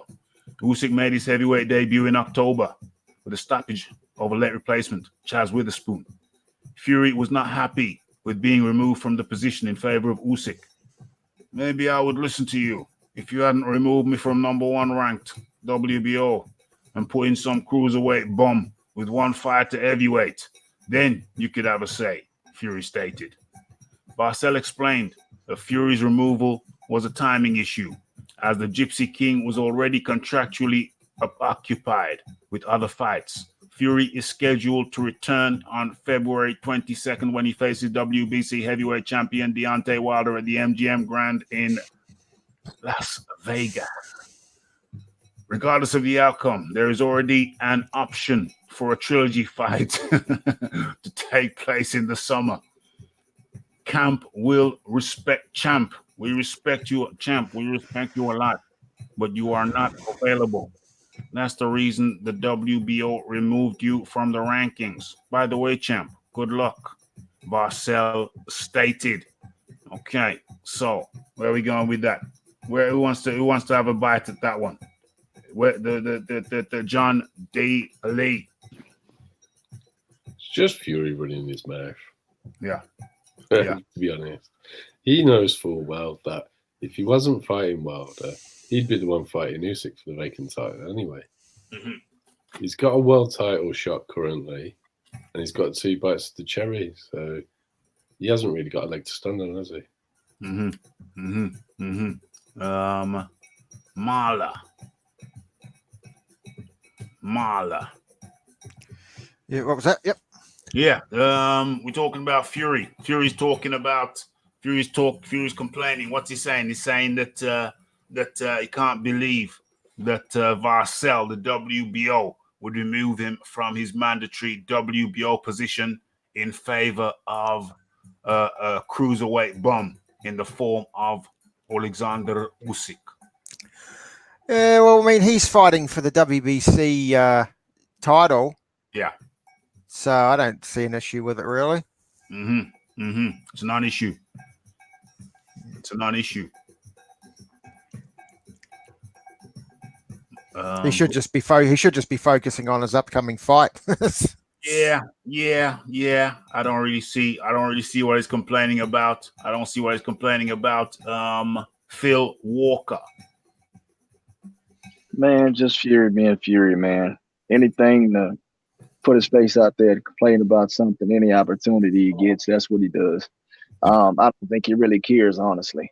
He's fighting for the WBC world title in less than 2 months. So, there you go. Yeah, 7 weeks. 7 weeks. The Watcher. Yeah, I heard about this beforehand, and now that you've read it, because I just looked at it really quickly, the title, and I saw the tweets and everything. But after you've read the article, and I've seen Fury complain about it, why would Fury, coming up to the biggest fight in his life, be worried about a cruiserweight? Cruiserweight bum. Cruiserweight bum. No, Usyk no bum, but that's not my words. I know. Yeah, I know. I know. Why would he be worried about that? Why would he be worried about that? You shouldn't be worrying about that because you are about to go in with that monster again, and you cannot be worrying about WBO. So that to me tells a lot about sort of the mentality he has. Like, if I lose this fight, I might get a chance at, being at the WBO position, because Fury hasn't talked about, the WBO really this year, or like maybe when he's trying to big up, Schwartz and Otto Wallen. Yeah. But he shouldn't be focused on that. He's fighting within the WBC for the WBC world title. Don't worry about the WBO thing. That's not something to land on, to fall on if you lose Feb 22nd. So I don't know, you shouldn't worry about it. And in case no one knows, like, that's how it goes with like Usyk, because he was the undisputed unified champion with all the belts there. So when he moves up, he gets that option he gets automatically put up there. Yeah. So that's how it rolls. That's how the thing rolls. That's how the thing rolls. Has everybody spoken? John Dealey, did you speak? Yeah, you started me, Raphie. Okay, so everyone's had a go at this. What do I say about it? Yeah, I have to agree with the consensus view. This is merely Fury being Fury. Okay, so where are we? I think we're going for the last thing. We're going into the last thing. Let me look at the time in here. Yeah. Absolutely the last thing. Let me select the final thing from the topic sheet. I'm looking through for something. I'm looking for a juicy thing. I'm looking for something juicy. Is it this? Or is this? How long is this going to go on for? Okay, I'll touch on this. Let me share. Damn it. Get out of there. Let me share my screen. If I can move this thing to where I want it to be.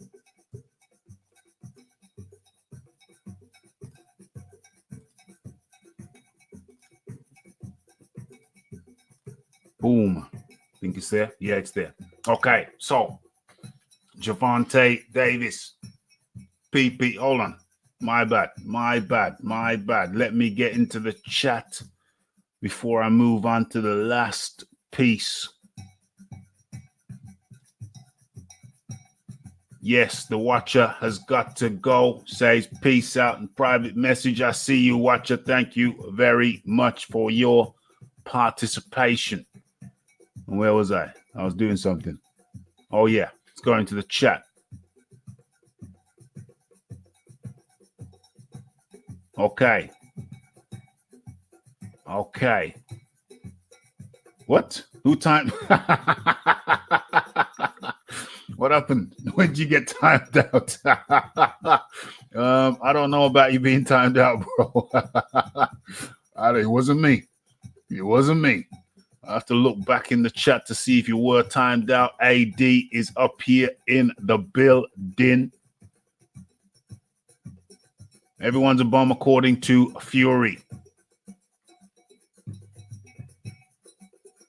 Shields wants a big payday. Shields wants a big payday. And she can't get it in women's boxing. The money is just not there. I think the money in boxing for Shields is better than it is in MMA for Shields. You know what I'm saying? Like I said, she's connected to the zone. She's ideally placed.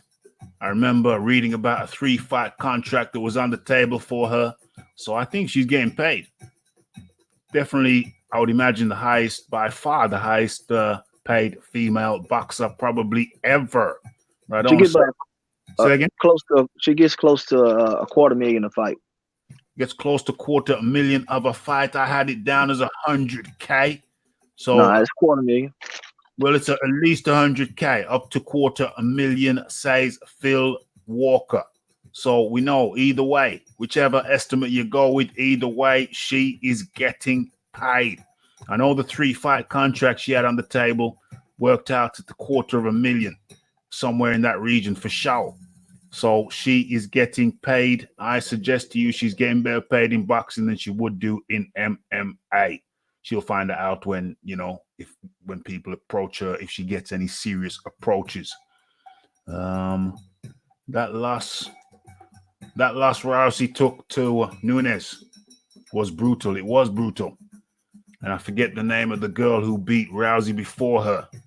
I can visualize her. I can't. What's her name? Don't worry. I don't want to distract myself. Here. Rousey was a hype job. Fed lesser opponents to make her look good. Even sold her as straight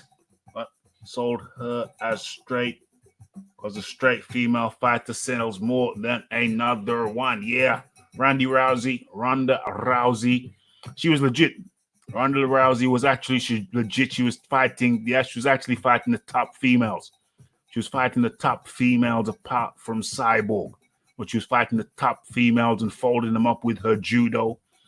But when she came up against somebody who could strike and defend the takedown. Holly Holmes. Holly Holmes, that's the one. I was breaking my brain over here, man. Holly Holmes, I would never have got it, man. She just the face, yes, the name, no. Holly Holmes kicked her in the face too. Well, first, and then Amanda Nunes did that. That was kind of brutal. I knew it was going to happen. Holly Holmes, I thought it would happen. Amanda Nunes, I totally knew it would happen. And Amanda Nunes did that same thing to Holly Holm, who was a champion who beat Ronda Rousey. And Amanda Nunes kicked Holly Holm in the head the same way Holly Holm kicked Ronda Rousey in the head. A lot of head kicks. Where are we here? Wow, so the pay is nowhere in women's sport, period. Nunes ain't seen fat checks either. Nunes is seen kind of half decent checks, but she ain't touching no M's. Oh, yeah, and Ronda Rousey went on to beat a guy who beat Brendan Schaub. So she's married. She's married to the guy who beat Brendan Schaub in his last fight. You know, Brendan Schaub, the ESPN guy, so-called comedian guy who ain't funny. It's comedy special. He left boxing, was hanging out with Joe Rogan. Next thing you know, he's got a comedy special. Comedians are in the game for 10 years straight and can't get comedy special. Brendan Schaub hangs out with Joe Rogan. Next thing you know, he's up on stage Next thing you know, he's a comedian as well as a fight analyst. Is this, is that, and the other. Next thing you know, he's got his own comedy special, which is a big thing. Veterans in the game can't get a comedy special. He gets a comedy special. And apparently I was watching a little short documentary. It was very acerbic, very caustic, but it was factual. And apparently his comedy special has gone down as something like one of the worst comedy specials in the history of comedy specials. It's got something like a 2 out of 10 on IMDb, whatever that thing's called. And so, yeah, that is Travis. What's his name? Travis something. Big, tall, 6'8" guy. Travis with a beard, long beard. Yeah, that's who Ronda Rousey married. Left the UFC when she kept on getting kicked in the head. Yes, yes, yes. Anthony Willis. Gonna have your cake and eat it too. Lewis Fury beating the WBO rankings anyway. Cruiserweight Dasa. I don't know who timed you out, Will. I'll have a look in the post show. I don't know what happened. I don't even know if you were timed out. I don't know. You shouldn't even be ranked in the WBO. Fury's doing a demolition job on all cruiserweights. I don't know, Will. I don't know. I'll check out the post-fight thing. I'll check out the post-show. See what happened. Okay. What? What? What?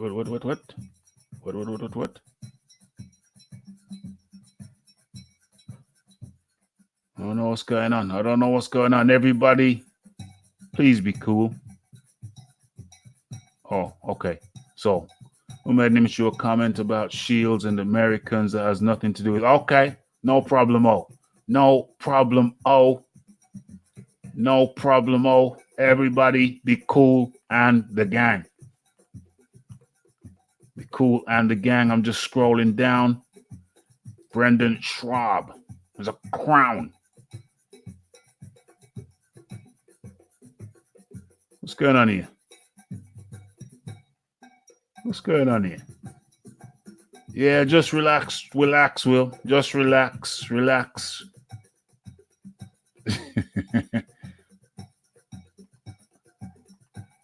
Yeah, everybody be cool. Everybody be cool. Be cool, funsies. Be cool, funsies. Yeah, okay.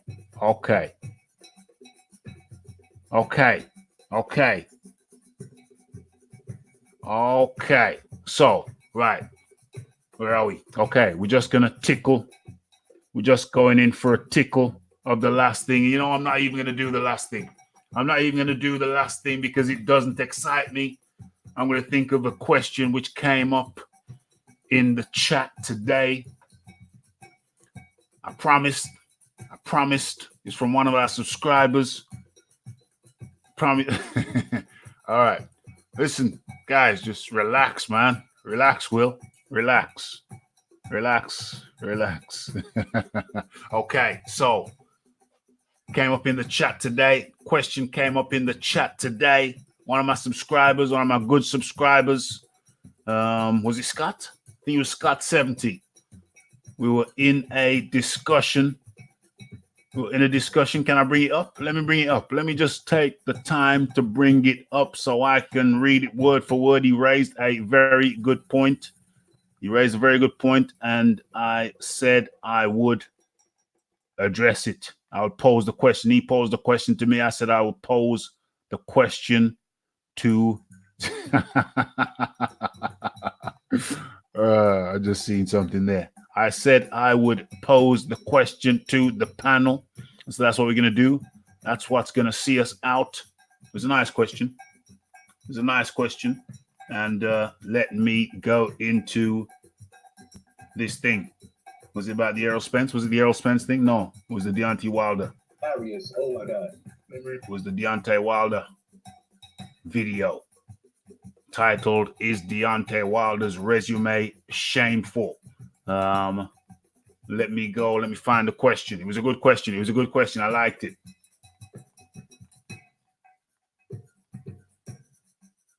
Where is it? Where is it? Where is it? Mike Smith.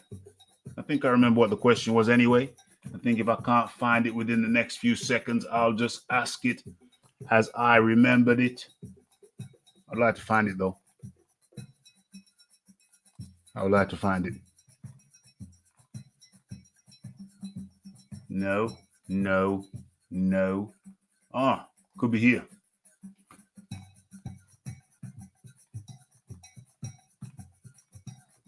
Is it?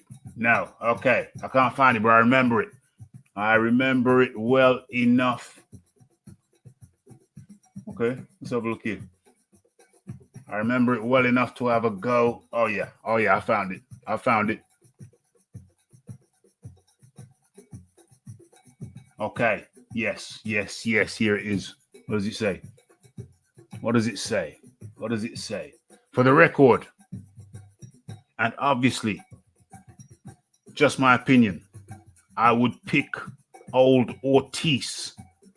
I would pick the old Ortiz that lost to Wilder in their first fight to beat any version of Anthony Joshua we have seen thus far.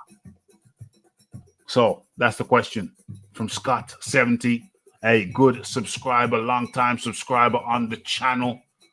And I said, that is a, what did I respond? How did I respond? I said, haha. That last part there was a zinger. That's the last part I just read. You brought the heat with that one, Scotty, my friend. I disagree, but I certainly think it is worthy of a debate. I might have to put that one on the topic sheet for a future show. May I ask what attributes you see in Ortiz that brings you such confidence? And Scott replies, feet, timing, power, and polish. Ortiz still has the best footwork in the division, despite his advanced age. Okay, so. Hey, I like this sub right here, man. I like this guy flavor, man. You know what I'm saying? I thought you'd like the flavor. Who are we gonna go with next first? Well, Phil, I know you're an Ortiz man, and this is our last topic of the night. The timing is sweet. You're an Ortiz guy, so Phil, take it away. Do you want me to repeat the question, or is it clear? No, it's clear, man. Look, let me tell you this right here. As far as Ortiz, I don't think Ortiz has the best footwork in the division. I'd probably say that's Tyson Fury. But I will say this right here. I do think he is probably the best polished boxer in the division. I like his style, and he does have power, and he does have outstanding timing. I agree with those. But the footwork aspect, I think he in spurts, his footwork looks good. But overall, as on a consistent basis, Tyson Fury probably has the best footwork. But, I think Ortiz has the ability to beat any heavyweight. His biggest downfall for me, for a guy who follows Luis Ortiz, and I'm a big fan, he's my favorite heavyweight. I think his biggest flaw is his endurance. He's going to look outstanding for, 7-8 rounds. But if you get into those deep waters, I think all the things that makes him great kind of fades with fatigue, which it does with most individuals who fatigue, unless you are, a real hardcore disciplined fighter. So with that being said, I think if the fight, if any version of Ortiz was to fight Anthony Joshua, I think he would have some success. But I think if AJ took him into the later rounds, I would probably favor AJ. But in the mid rounds, all the way up to about round 8, I'm liking Ortiz because, of course, I like his style against anybody in the division. So you're disagreeing with Scott. You're disagreeing with Scott because Scott said the old Ortiz, who fought Deontay Wilder in the first fight, would beat any version of Anthony Joshua that we have seen to date? No, I mean, yeah. Look. Let me tell you something, man. I'm gonna be honest with you. I just can't definitively say that. You know what I mean? That's just not a definite thing for me. You know what I'm saying? I mean, although I like Ortiz, I mean, I can't just discredit the fact that, Anthony Joshua is absolutely, a world champion. You understand what I'm saying? So, I mean, but for anybody to just come out and say that, and it's a definite, to me, it's just foolishness. Although, I mean, we could debate that, but I'm going to have to disagree with that. I think it'll be a hell of a fight. I think both of them have favorable advantages. Ortiz has advantages early, and AJ has advantages late. And that's just how I see the fight. I can't definitively say that Ortiz would beat the old Ortiz, that first version that fought against Deontay Wilder, would beat any version of Anthony Joshua because, everybody seen Anthony Joshua that fought against Vladimir Klitschko. And we also seen the new Anthony Joshua that fought against Andy Ruiz. I mean, he's a guy he's constantly improving, man. So you can't say that.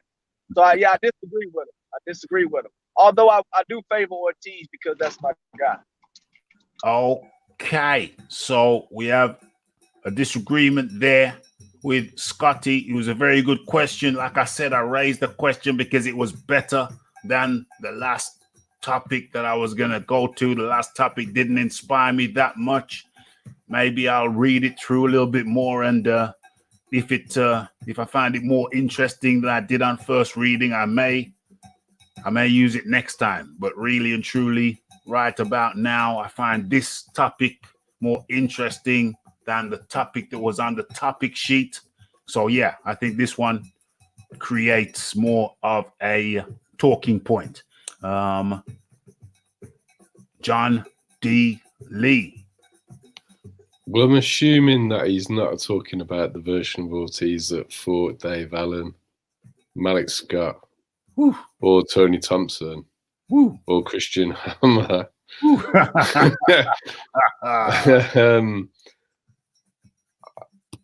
I like Phil because Phil's a very balanced guy, and I know Ortiz is his man. So I think I don't want to go too hard on Ortiz because to me he's an unproven fighter.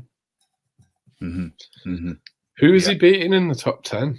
Who the hell has Ortiz beaten? It's a question I often ask.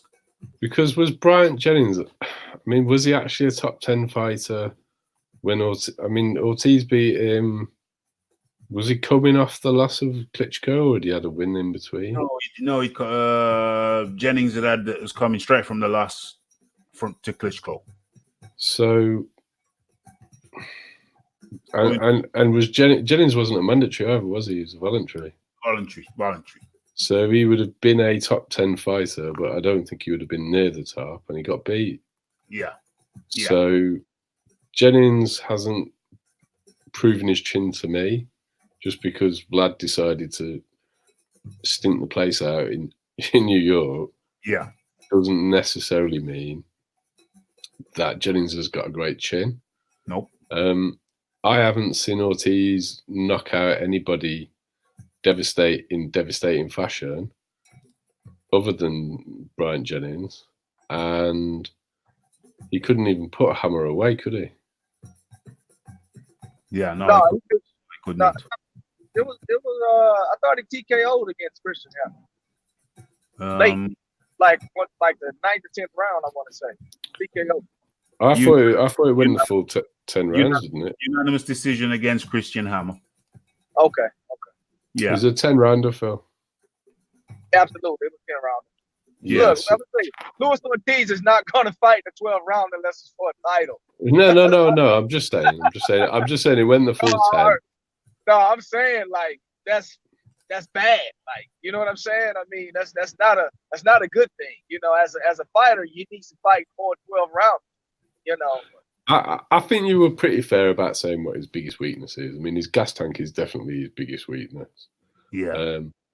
And I don't know how Joshua would get on with the southpaw style, but he did pretty well against. I mean, I'm not saying, when I say this, I'm not saying Charles Martin is a better fighter than Ortiz, but he's the only southpaw we've seen Joshua fight. And to be fair to Charles Martin, he gave Karanaki a lot of good work when those two fought. So Charles Martin isn't complete rubbish. Like people like to say. Joshua just cut the timing with the counter straight right perfectly, and that's how you beat a southpaw. And let's not forget that at that time people didn't know who was going to win that fight. You know, people thought it was a risk. It was a big undefeated southpaw. Yes, who'd got a track record of knockouts. He wasn't best knockout track record, but he had been knocking people out. He had. So he's a big guy. Yeah, let's not forget that at that time of that fight, people thought it was a risk. They thought, whoa. And Joshua's got a big reach advantage over Ortiz.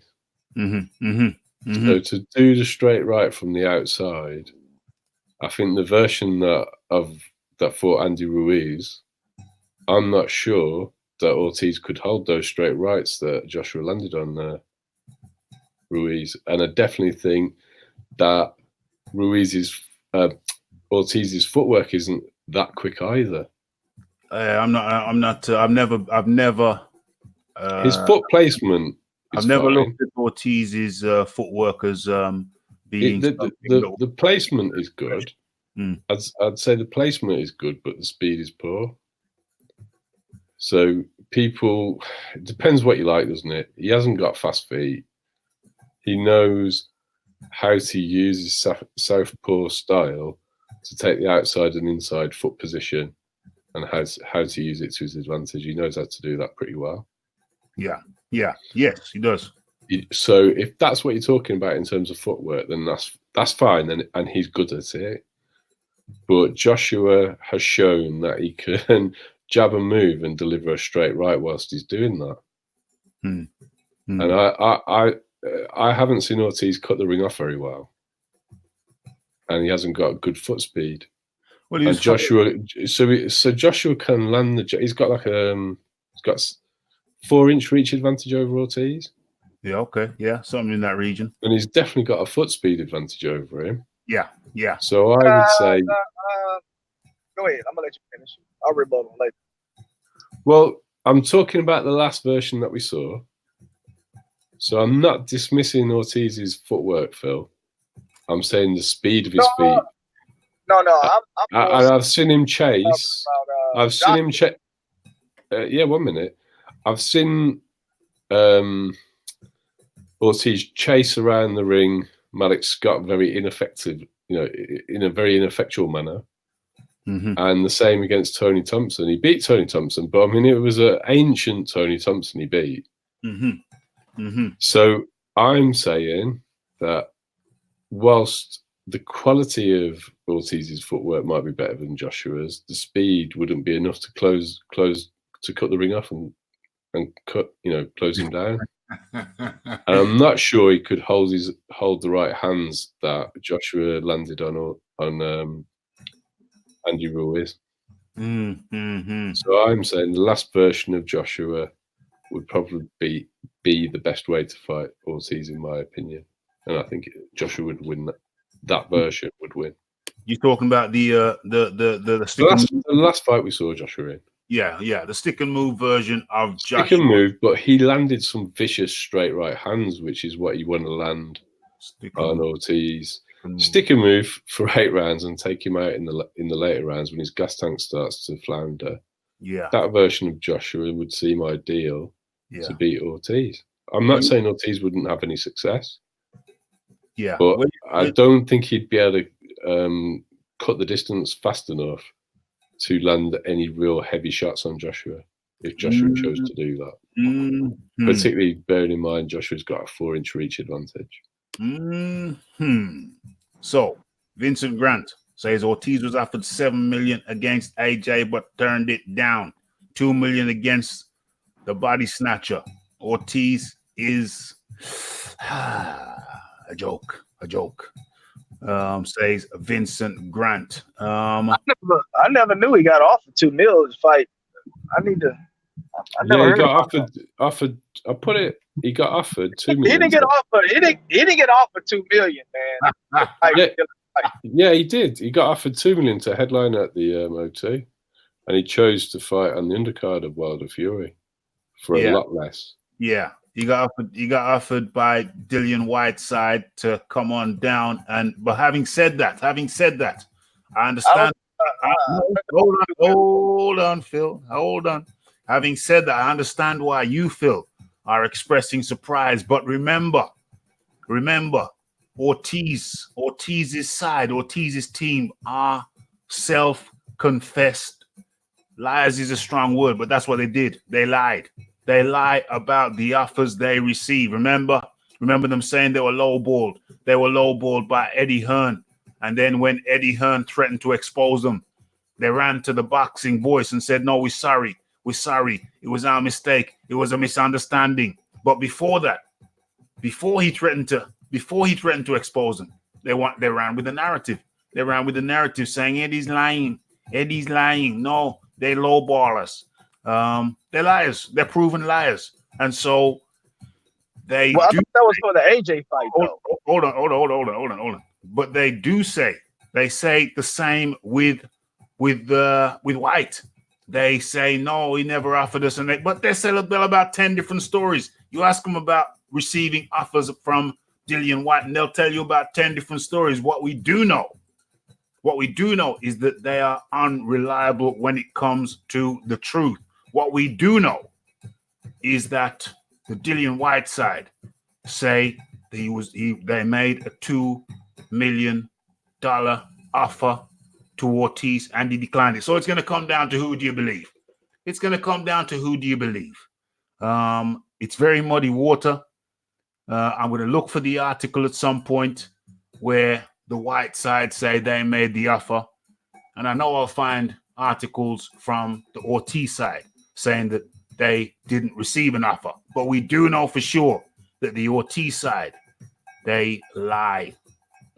They lie.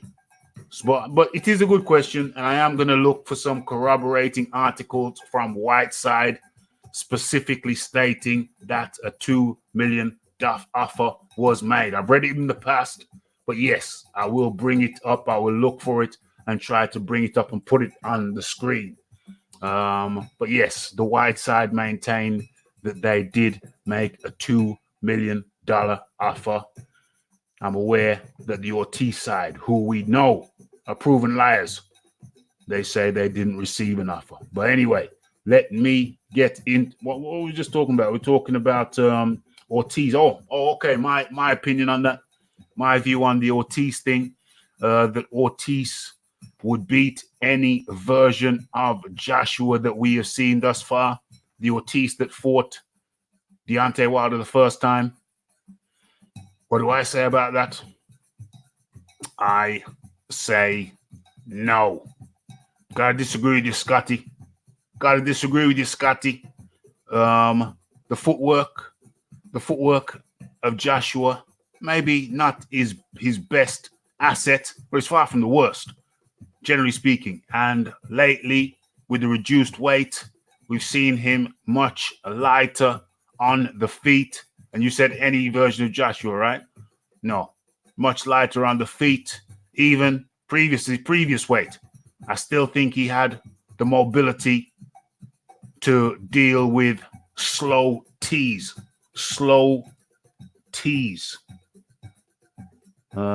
Just received a link here.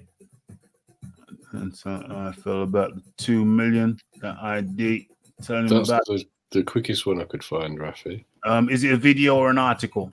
It's a video, but it's Dillian talking to Coogan about it. Okay, so we have a video which I can't play. No, but I'll put it in the chat more for Phil to have a look at. For copyright version, for copyright reasons. Yeah. No. That's why it's not on YouTube anyway. Yeah. I've just put it for Phil to have a look at, so he can. Okay. I got you. At least make his own mind up about what he thinks. Yeah. I don't think they get IFL pushed as hard in the States as we do. Oh, okay, I get you. But we do have. I can confirm to the chat As a matter of fact, hold on. I can do this. I can do something. What am I going to do? How am I going to do it? Yeah, I'm going to put this in the description box. I'm going to put, where am I? Where am I? Well, I'm going to put this, paste that there. Okay, I've pasted that as the first comment. Later on, I'll move it to the description box. That's an interview with Dillian White talking about the 2 million offer. So that is in, that's in the chat there. The permanent chat, or whatever you call the more conventional chat, not the chat stream, but the video chat. So that's there. I'll probably shift it later on to the description box. So we've got at least one. I'll try and add an article as well. So we'll have a couple of examples which go against what Ortiz often maintains. That he's never had no offer from Dillian White. But like I said, I can't go with Scott's laughing there. I can't go with the Ortiz side. They're proven liars, man. When it comes to the offers they receive, they're proven liars. I don't want to go back into the Joshua thing. Oh yeah, I will be ready if Miller drop out. Just call me. Just call me. I'm always in the gym. Always in gym. Always ready. They call him 6 weeks out. Was it 6 or 7 weeks out? Because it was at least because 6 weeks. Yeah, 6 weeks. Because Ruiz had 5 weeks, so it was a week before that. So it was at least 6 weeks. Call him 6 weeks out. Oh no, I'm not ready. No, I haven't been in the gym. No, I'm always in the gym. Oh, I haven't been in the gym. Oh, I haven't got enough time. Oh, yeah. If Miller drops out, then call me. Miller drops out, they call it. Oh, I haven't got enough time. I haven't been in the gym. Every excuse under the sun. The man turned down $7 million. Ortiz turned down $7 million to fight Joshua. $7 million. Said he's always in the gym. Oh, guess the offer. No, I wasn't in the gym. Said he's always ready. Guess the offer. No, I'm not ready. Says if Miller drops out, I'll be ready. Miller drops out, I'm not ready. Turns down $7 million. I don't understand. I don't know. It's a mystery. It's craziness to me. So the footwork, no. The power. Who's got the power? It ain't Ortiz. Who's got the power in a competition between Ortiz and Joshua? I'm not saying he's got no power, but who's got the power betwixt the two of them? Out of the two of them, who's the more powerful guy? Who's the more powerful puncher? Who drops people? Who drops people? Who's the only guy to send Dillian White into a different universe? Send his eyes in different orbits. It ain't Wilder. And it ain't old Tease. Allegedly, Ruiz has never been down either, Raphie, apart from one left hook. Oh, who's the guy to drop Ruiz? Never been dropped. Never been dropped Ruiz. Who was the guy to drop Ruiz? Come on now, people. But look. Let me just finish, Phil. Let me just finish with this. Let me just finish with this. Joshua, the younger. He ain't got no slow feet. No way is his feet as slow as Ortiz. Yeah, Ortiz got good foot placement. Look how long it takes him to get there. Look how he's following Deontay Wilder around the ring. Luis is a great fighter. Yeah, but hold up. Did I not just see Ortiz? Did I not just see Ortiz just follow Wilder around? Gets turned, has Wilder on the ropes. Wilder turns him. Ortiz stands there. Ortiz stands there like a cow on the railway line. He's looking at the train coming. The train goes. Ortiz stands there and looks at him. Then receives the kill shot. Flips his wig back. Luis's wig got flipped back. We saw that. He just stands there like a cow on the railway lines. Looks at the punch coming. Boom. Goes down, knock kneed, and that's all she wrote. And you're telling me that guy, oh, that's the second fight. Anyway, still got knocked out in the first fight. Okay, the first fight. You're telling me you're talking about the old T's? Are you talking about the Luis Ortiz who could barely get through the medical? Are you talking about the Luis Ortiz that had, I heard it's 2 fighters, not just Charles Martin who was on standby. It wasn't just Charles Martin who was on standby for that fight in the arena on the night because Ortiz couldn't make it through the medical. They had another guy. They had 2 standbys. I heard they had 2 standbys standing by for Ortiz who couldn't get through the medical and who allegedly had to sign a waiver. You had to sign a waiver. And the Athletics Commission allegedly said, okay, it's on you. And had him sign a waiver. Are you talking about that Ortiz? Is that the Ortiz we're talking about? The Ortiz who had Deontay Wilder in trouble but couldn't finish it because he gassed out? Is that the same Ortiz that we're talking about? Because if that's the same Ortiz that we're talking about, then really and truly, as good as a boxer as he is, yes, he gets absolutely smoked by Anthony Joshua. Anthony Joshua knows how to use his feet. He knows how to use range. Don't let one fight fool you. Don't look at Anthony Joshua's worst moment and think that defines him or can define him as a fighter. To me, that's, with all due respect, it's utterly ludicrous. Phil Walker, I know you want to say something. Yeah, man, absolutely. Look, let me tell you something. Look, Anthony Joshua footwork did get better with the version that we saw against Andy Ruiz, but I don't think Joshua has good footwork, man. And Joshua doesn't have any head movement whatsoever. I mean, just as easily as Ortiz could get hit with a straight right, Anthony Joshua can absolutely get hit with the straight left. And the reach advantage, look, Deontay Wilder's reach is even greater than Anthony Joshua's reach is. So at the end of the day, I don't think those 4 inches would even make a difference, honestly. Hold on. Why wouldn't the 4 inches make any difference, Phil? Because I mean, I just don't think up until recently. You got he fought against Andy Ruiz. Nobody was saying that Joshua was just one hell of a boxer. I mean, let's be real. Nobody's like, oh my God, Joshua can box so well. I mean, he's a great fighter, but I'm not going to deem him a great boxer off of one performance against Andy Ruiz, which was a very out of shape Andy Ruiz and somebody whose reach is even shorter than Luis Ortiz's. So, I mean, with that being said, I'm just considering all the Phil, I'm not saying that Joshua is a master boxer. I'm not saying his footwork is as smooth or as refined as Ortiz is. All I was saying was it was faster. Deontay Wilder doesn't really show us a lot of lateral movement because it's counterproductive to his plan, which is to fire one massive straight right down the pipe. So, yes, he had success against Wilder, but Wilder wasn't trying to move laterally and jab. Joshua's got a far better jab than Deontay Wilder, primarily because Deontay Wilder doesn't really use it as anything other than a rangefinder.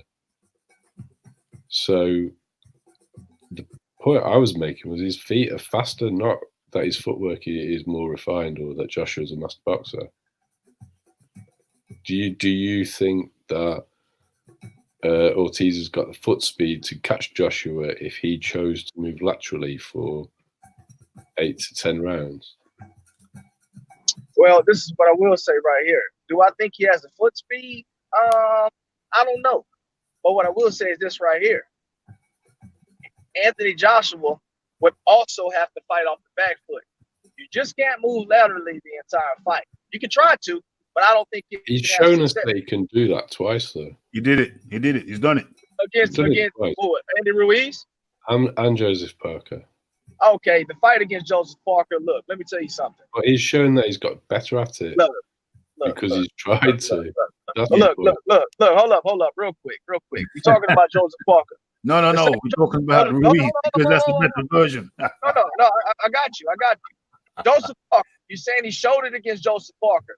I don't think Parker has good footwork, okay? I mean, let me tell you something. Dillian White, okay?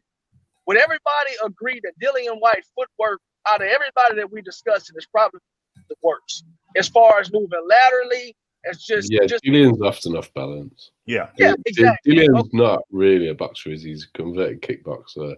Exactly. So and his balance isn't great. And Dillian White beat Joseph Parker. Okay, so what I'm trying to say is this right here. Anthony Joshua, okay, he did have some. I'm not going to say he didn't have success against Parker moving, but in comparison to the opposition, Parker footwork is to me worse than Joshua's. But Dillian put Parker under loads of pressure. It's not really a comparison because Dillian was the bigger, heavier guy, and he got in on the inside of him and hurt him. He didn't fight Parker on the back foot. Against Andy Ruiz, we saw Joseph Parker show great back foot fighting and good footwork. AJ didn't look good against Parker, though. He won. What I said was, we've seen Joshua do it twice, and we've seen him markedly improve from one occasion that he did it to the next time. I won't argue that point, okay? But what I will say is this right here. You can't talk about one aspect of the fantasy matchup, that's what we're discussing, and you don't talk about other aspects, right? So you're saying that Joshua could move laterally, but Luis Ortiz is going to come straight into Joshua. He's going to also have to fight off the back foot, okay? And that's just the kind of fighter that Luis Ortiz is. When you talk about range and distance, I think Luis Ortiz has probably mastered that. Well, I didn't see a lot of evidence of that against Malik Scott or Tony Thompson when he was a younger fighter in both of those fights.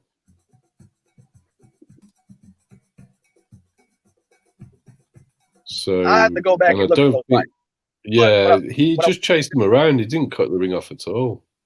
Well, we're talking about cutting the ring off. He followed them. But I'm telling you that Joshua's got faster feet. He's shown that he can fight on the back foot, use a long jab, move laterally for 8 to 10 rounds.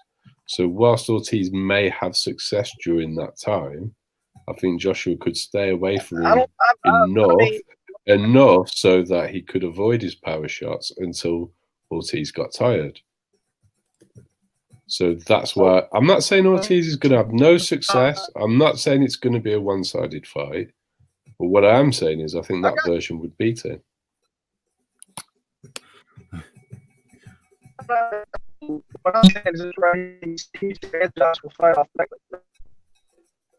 Okay, Phil Walker. The technology has kicked in and stolen your Wi-Fi. It's stolen you're cutting up, my friend. You're cutting up your signal. The signal has gone. Signal gone. But ultimately, that brings us to the end of another very interesting discussion, very interesting topic. I owe the last topic to Scott 70.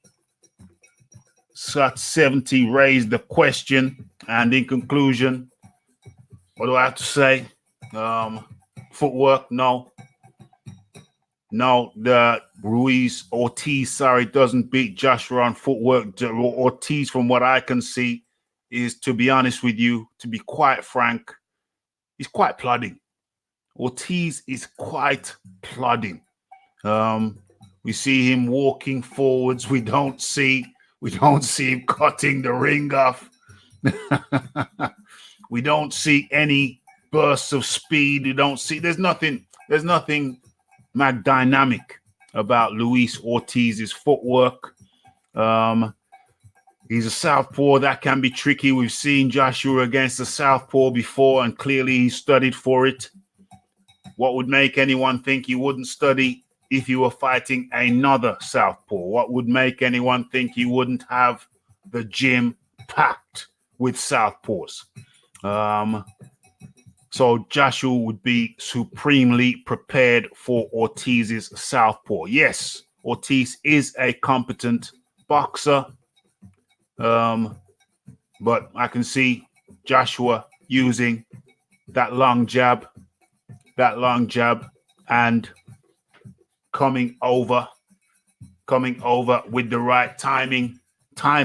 Luis Ortiz's right, because obviously Luis Ortiz is a southpaw, so his right hand is coming on Joshua's left side. Obviously, Joshua stepping out of the range and coming over with his own right.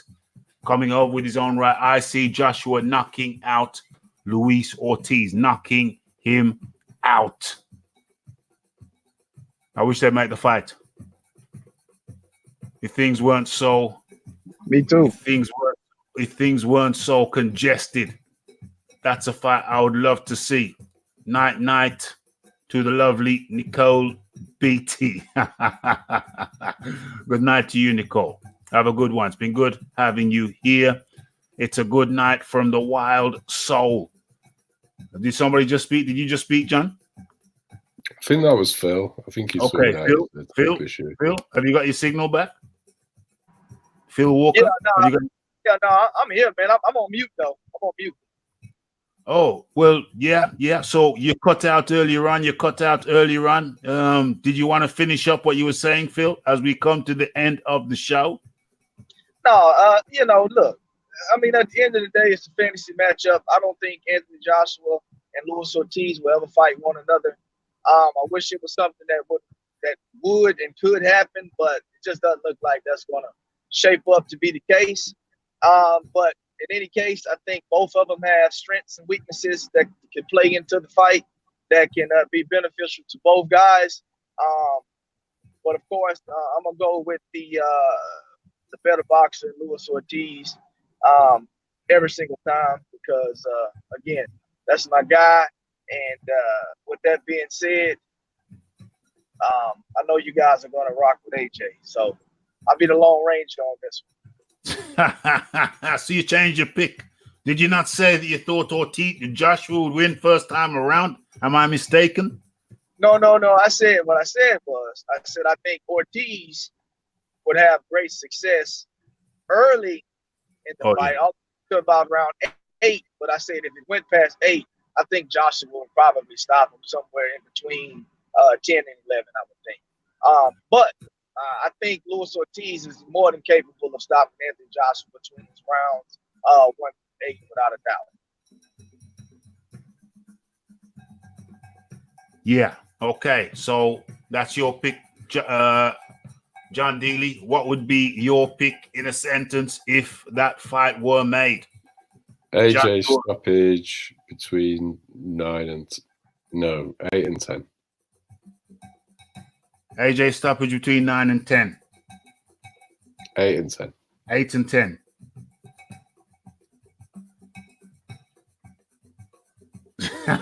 Hey, come on, Mike B. Come on, play fair. Play nicely. Over there in the chat. Things have got a bit excited in the chat, little bit combative in the chat. You know, the Raphie Dawkins Combat Radio is a place where people come for love, harmony, and tranquility. Now, listen, there's going to be some disagreements from time to time, but remember where you are. This is Raphie Dawkins Combat Radio. We keep things kind of cerebral around here. So, you know, have your little jabs, but don't nobody Don't nobody get too crazy now. Don't get too crazy now. You know, keep it cool. Keep it cool. So my pick, Luis Ortiz versus Anthony Joshua, rather Anthony Joshua versus Luis Ortiz. Luis Ortiz gets smoked out, eviscerated, gets outworked. Yeah, of course he can box. So it's not like he's going to just come in there and not cause any problems. Of course he's going to cause problems, but he gets outthought. He gets picked off. What round? In between 7 and 9. Luis Ortiz goes down, gets his wig pushed all the way back. Raphie, there's no evidence of that wig. No concrete evidence. I'm saying it's a wig. I'm saying that there is evidence to suggest it may at least be a weave. That high top weave. I don't think you could hide a weave with that amount of hair, Raphie. You'd see the closure at the back. I just think it's a front piece. I just think it's a front piece, not the whole thing. It's just are you gonna? No, you wouldn't be able to do a weave like that. Hey, I've seen them do some things. What? It's not a weave though that they do, is it? They actually glue the head on. Glue it on and shave it. I think it's a hybrid glue weave. It's a glue weave thing. It's There's hybrid. some things on Insta I should share with you, Raphie, just to tempt you. No, so convincing. I'm good, man. It's real hair. Yeah, we get the fade shout, Raphie. Yeah. Get it line nice. You gotta love thyself. Love thyself. Okay, so that has brought us to the end of another popping show. It's Boxing Talk with Raphie 84.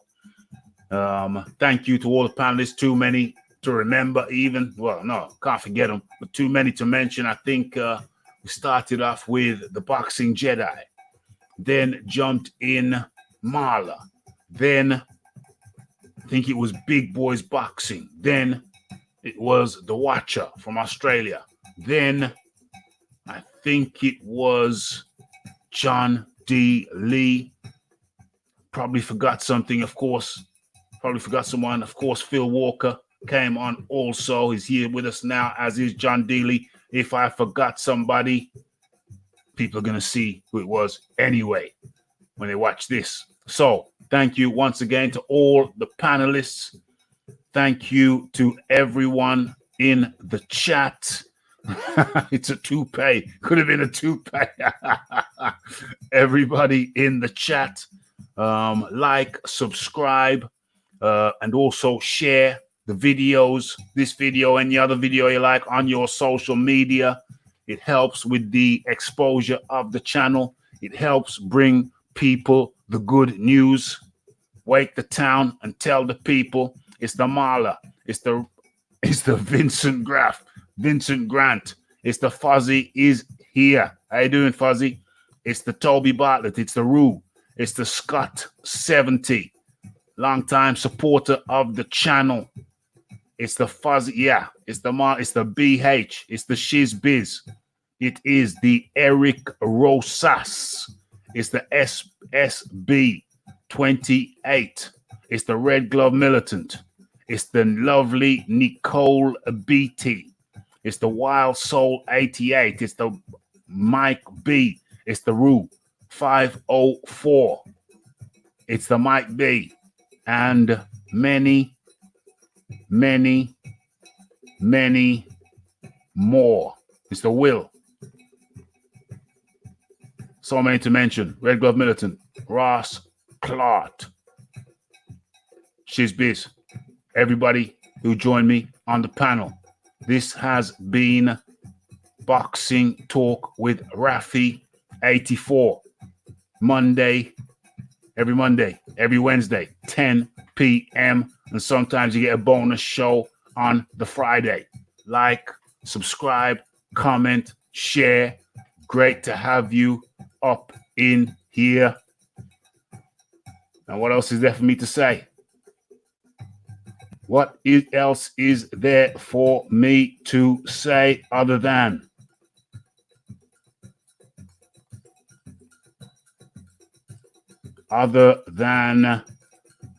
blessed?